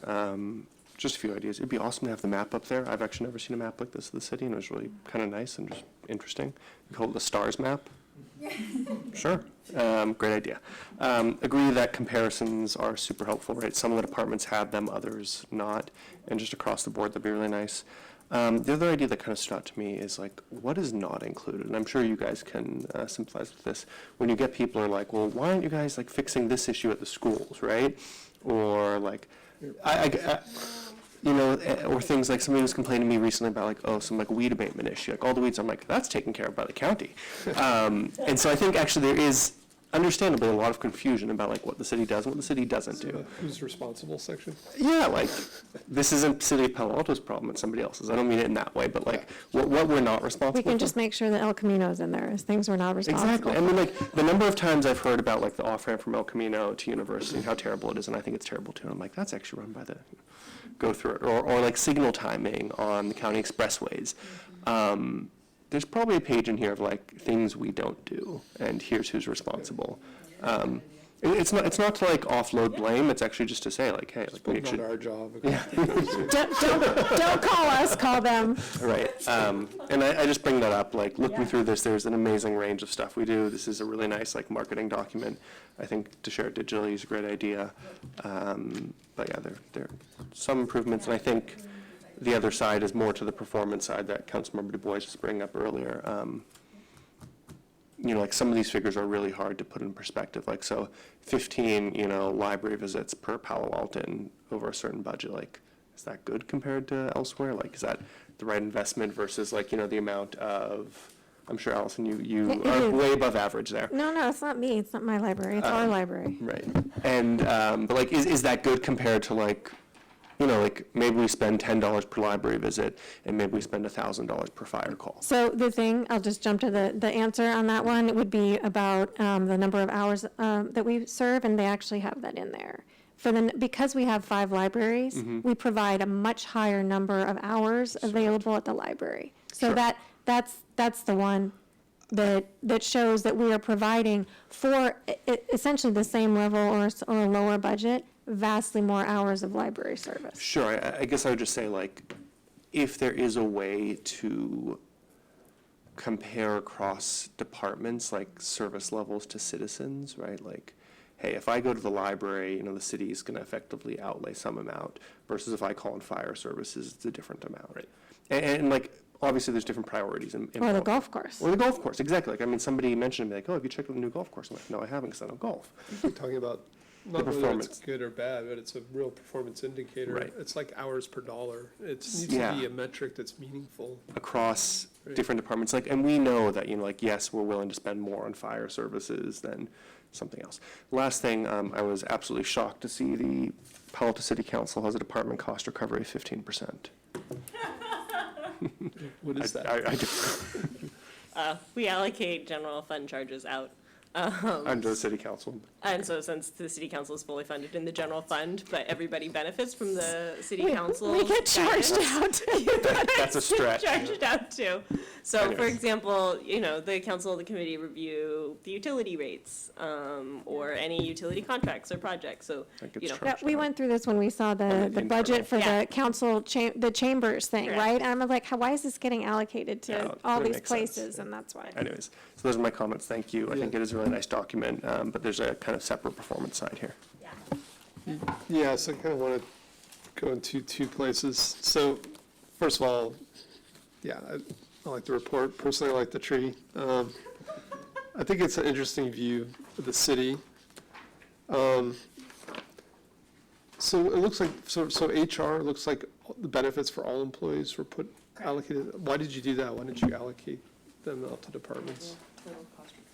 The HR department has the special revenue funds as part of their budget, which is the general benefits fund, the general workers' comp fund, and so all of those costs are allocated out to departments and then fund those services specifically. Those contracts are managed internally within those funds, and so they just are reported out as part of that Okay. HR team. You might want to make it more explicit. I mean, I get that it's here, it says it's cost recovery, right? But it makes it look like we have this huge HR department, $100 million HR department. That's fair. Just a thought. So, and you know, when I first looked at this, I thought it was the performance indicator report.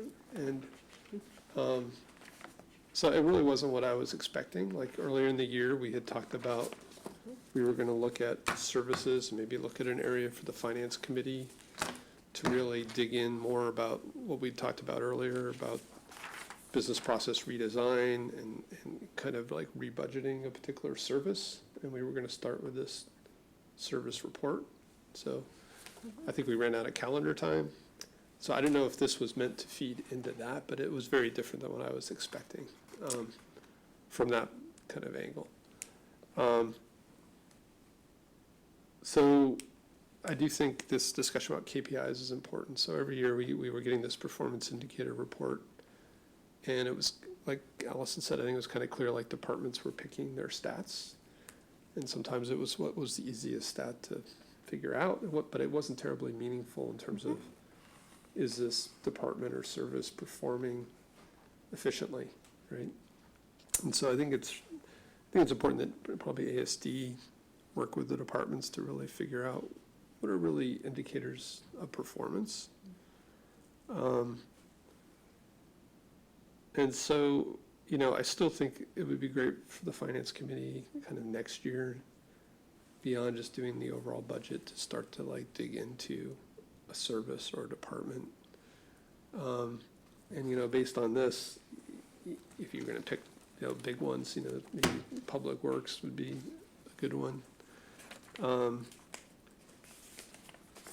And then I think the other part of this is it's not just about expenses, but it's like, are we investing in the right place, and are there departments where we should be investing more? And I mean, I kind of always point to IT, but like, do we invest more there and get more leverage from those dollars? And so kind of, that's where I'd like to get to, is a place where we have these real performance indicators. You know, this is a good kind of external document, but really an internal, I think, project with the finance committee. I don't know, what do you guys think? Or Can you just talk a little bit more about what you mean when you say dig in?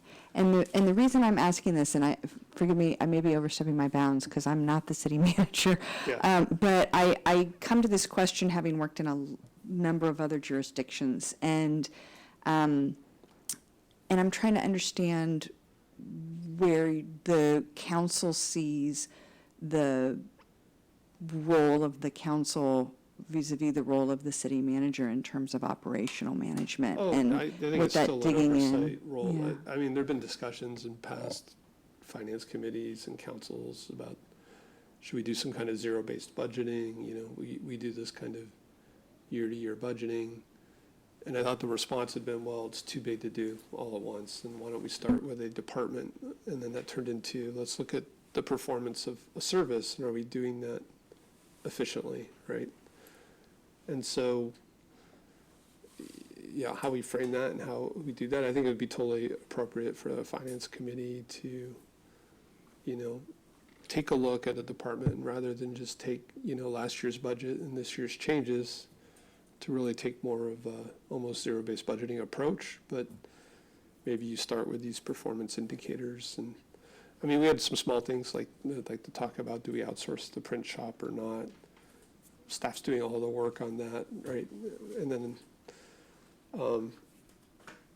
but at some point, you know, I think it is a budgeting kind of policy discussion, right? Does that make sense? Thank you.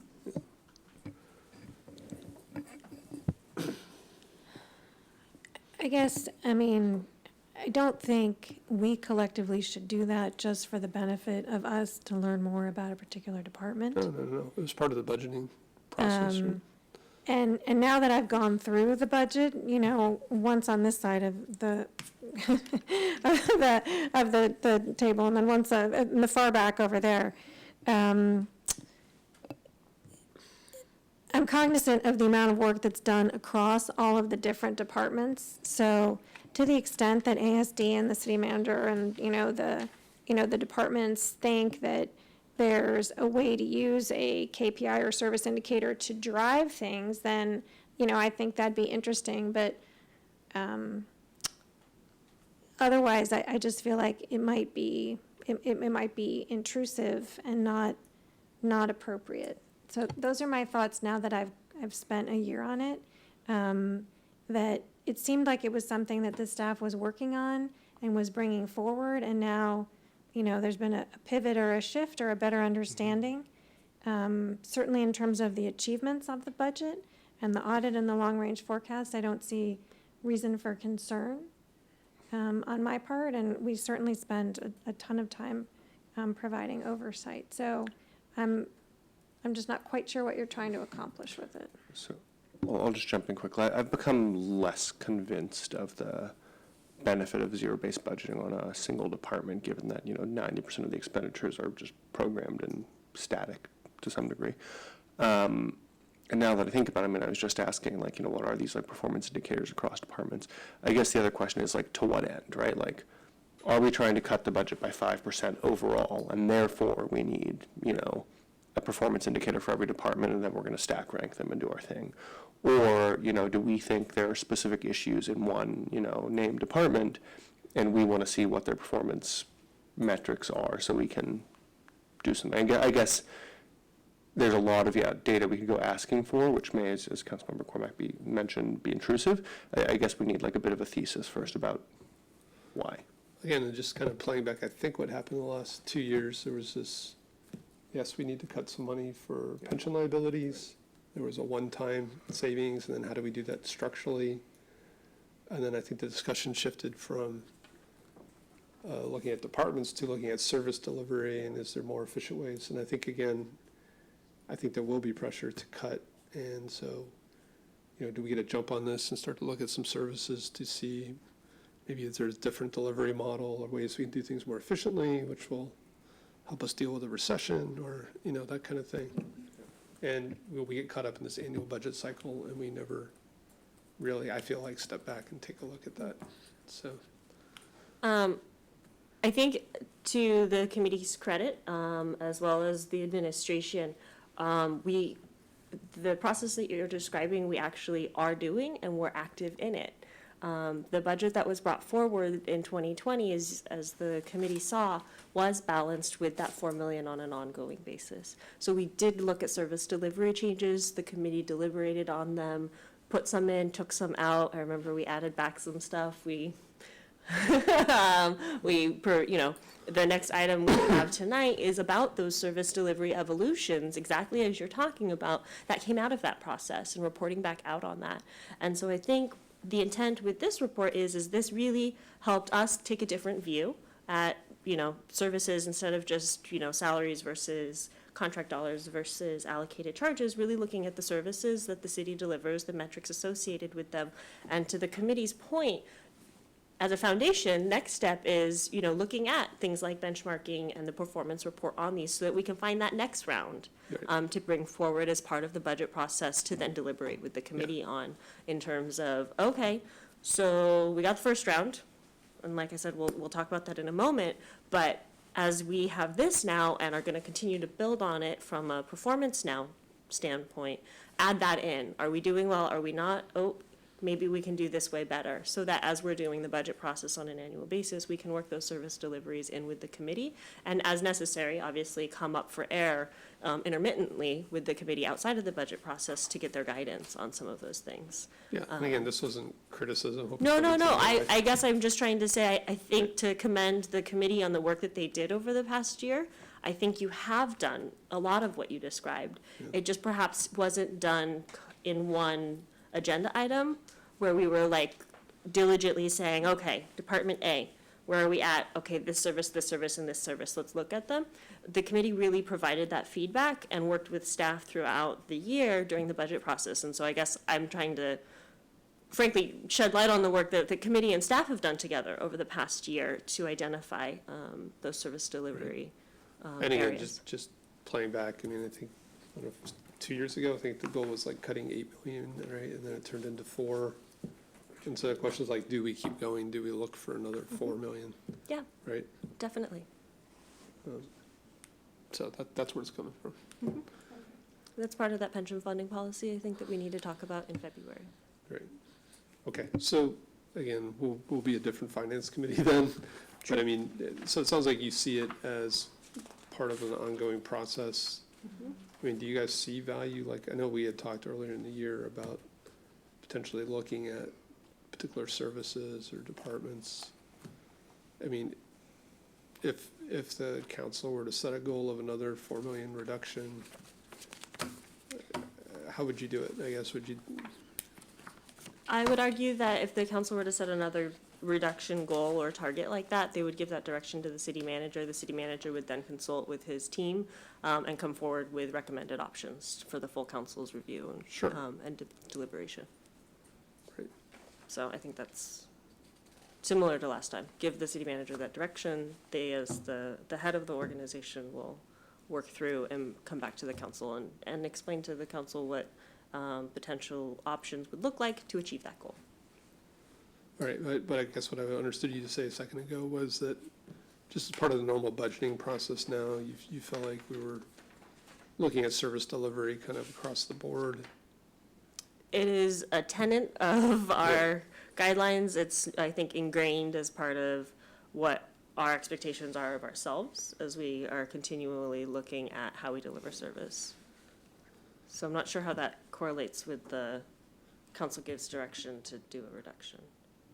No, well, again, I was just trying to understand, again, if the council always gives direction, that wasn't really the question.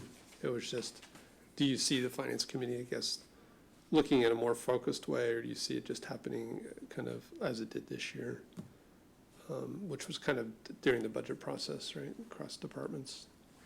I'll share that I think where we try to go with the more focus is during the budget hearings, where the committee, dedicates sort of that week of slogging through department by department and the CIP and all of it, and is able to look at it a piece at a time with us.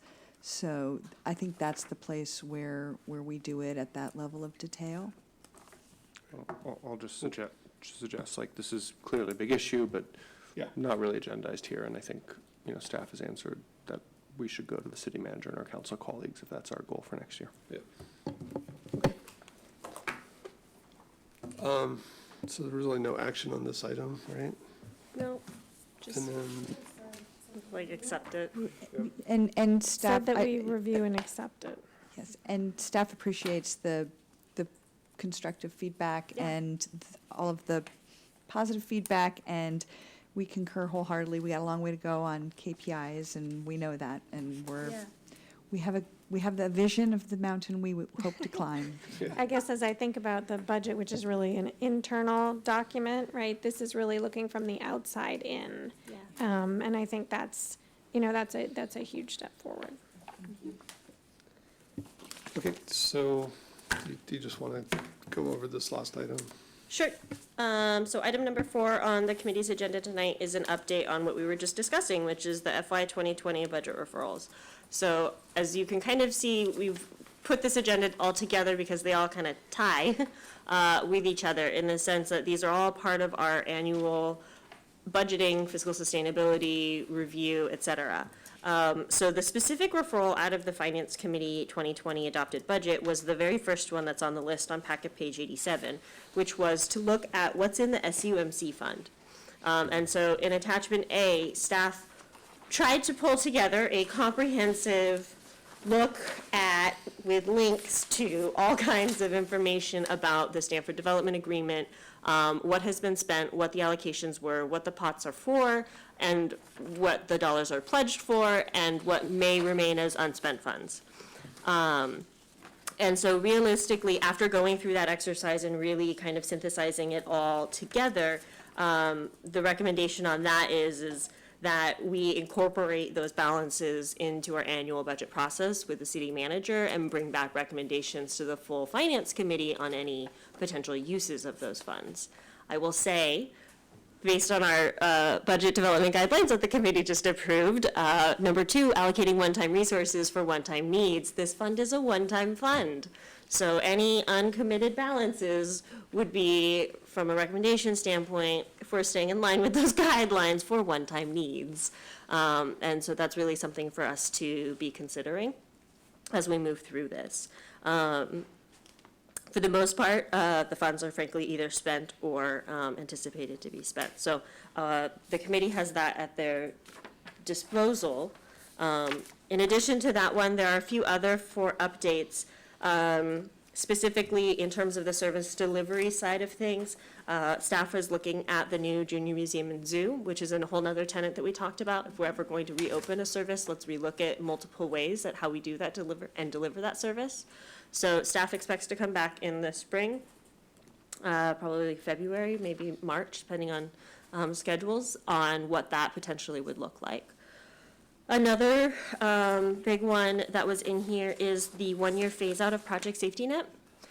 So in here, staff is working with PSN and the idea of establishing a separate organization, and then beyond that, actually transitioning it to a legal 501c3. And so we are looking at and working on that actively, I guess, together as a team. And so there may be a delay in the timeline as this explains, but hopefully it won't be significant. But as we have more information, as the collaborative is moving through this process, we'll definitely keep the committee and the full council, frankly, informed. But the plan is still to move in that direction.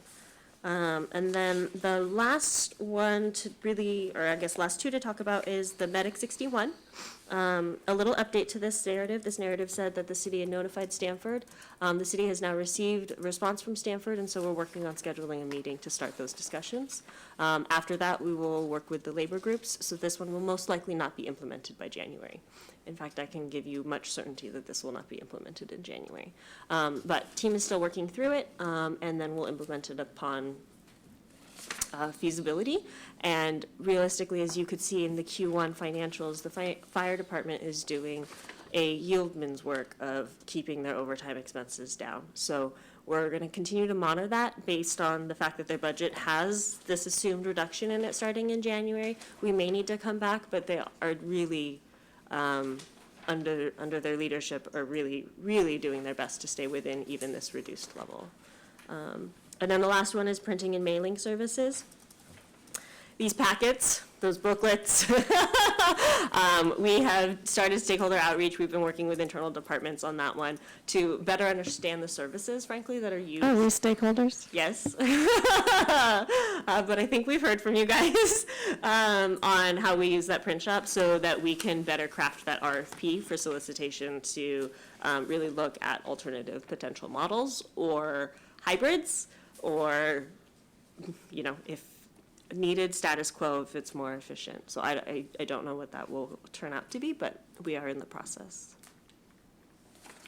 So this was just an update to the Finance Committee on all of the kind of do-outs from the prior budget process, trying to keep the committee informed of staff's progress. I loved it. Are we So- doing comments? Great. maybe I could go first this time. So on the Stanford University Medical Fund, I think there was a lot of information missing from this report. So Okay. at Policy and Services, probably starting 5 years ago, there was quite a bit of discussion with TrackWatch and Project Safety Net. And I think there's a council policy, I'm almost certain there's a council policy that $4 million for community health and safety, $2 million of it was allocated to teens and $2 million of it was for seniors. And I think the remaining money was supposed to be allocated to senior services.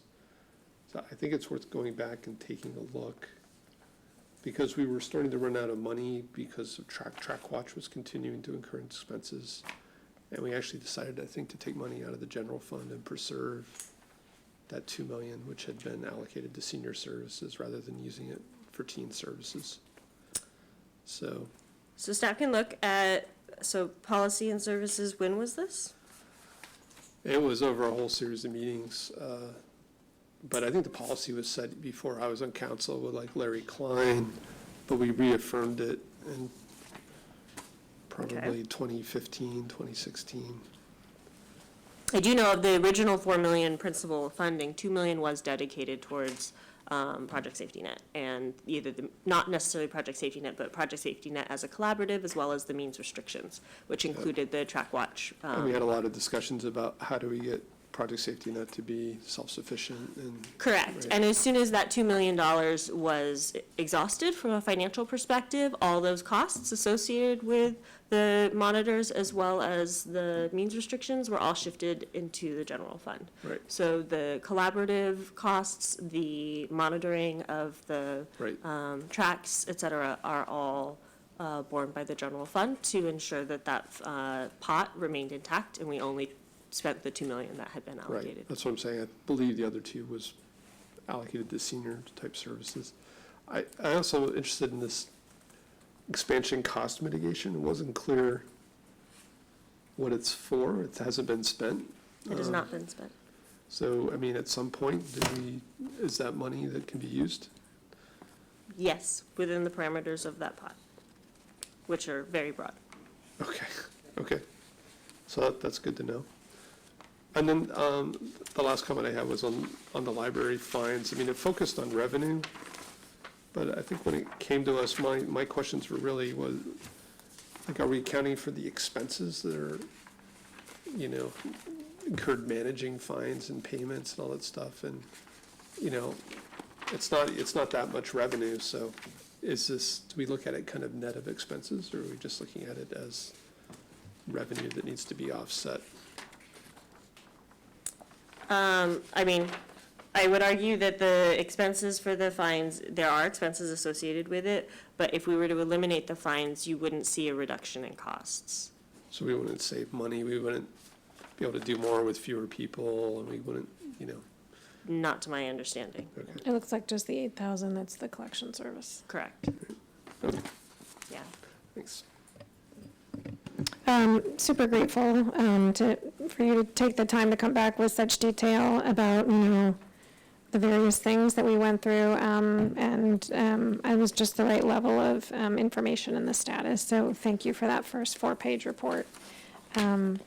I recall sitting here when we went through the budget and asking questions, and people were like, oh yeah, we should go take a look at those SUMC funds, and it looks like a lot of work has been done. Looks like there were a few reports that hadn't been done, and those are gonna get done? Yes, Okay, great, that's wonderful. they are in progress. I see that.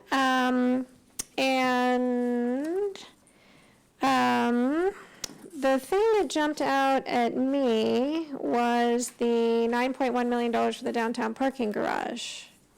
Did we already know that that was from there? Was that okay, I just didn't realize that. So, but that's, if I just read this correctly, should these project expenditures not be completed, eligible project to be reevaluated. Nothing, so I'm looking at the title of this one, which is Infrastructure and Affordable Housing. And with the exception of the $2.7 million transfer to the in lieu funds, none of the rest, all the rest of it is or targeted to be spent on infrastructure. Is that correct? Everything else here is infrastructure. Nothing else is targeted for housing, you mean? Right. In terms of how this pot has been spent, that is correct. This pot actually has a requirement that there was, I want to say it was 1.7, maybe 1.8 million be spent on housing. And so that's what that transfers to. Is that a floor or a ceiling? Floor. Okay. Not out of SUMC, no. That was out of the housing in lieu funds. So arguably, maybe some of the 2 points. It says 1 million has been appropriated through city council direction. I'm just reading. Got it.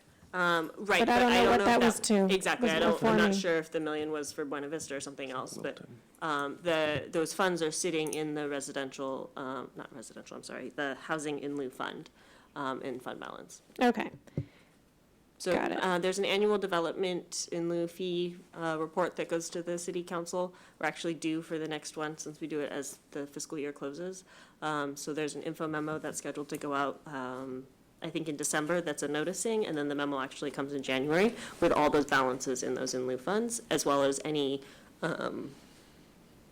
already policy-driven or legally driven. Projected, yeah. Yep, uses of Okay. them. okay.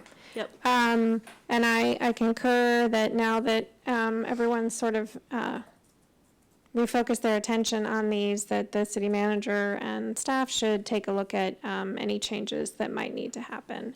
I will say the downtown parking garage at 9 million did jump out at me. And thank you very much for closing the loop on this. You know, I mean, if you think about it, this is the sum total of all the questions we had on those two major documents, but I very much appreciate you coming back with it. Yep. So that $9 million parking garage would probably be more now. But no, this is just 9 million to the parking garage, Yeah, not I know. including the other I'm saying- funds that are restricted, yeah. There's always going to be more. So yeah, completely agree with Councilmember Cormack, forward this on to the city manager and probably our city council colleagues to be incorporated into next year's budget process. Although also it would be helpful just to identify what are the parameters for each of those funds. I mean, like the names are pretty broad, right? And so it might be in the links. I just didn't get to that. But for the city council, if we do it in informational, just say, hey, this one's for these things, not for this. Otherwise, this was super helpful and nice to close the loop.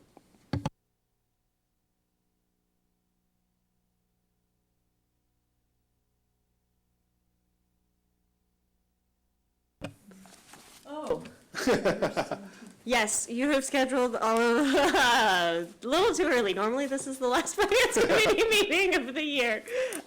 We do have one more meeting scheduled on December 17th to do that third round of analysis on ballot local tax measures. This is the analysis side, so we won't be coming back on the polling or the outreach piece. This is strictly on the additional scenarios based on the council direction from that September 16th meeting on the 3 different variables, the variables, what are they called? Exemptions, and different either flat or tiered rates. Right, just to confirm, that's also 6 PM start, right? Sure, I think that's where I have it. we can make it 6.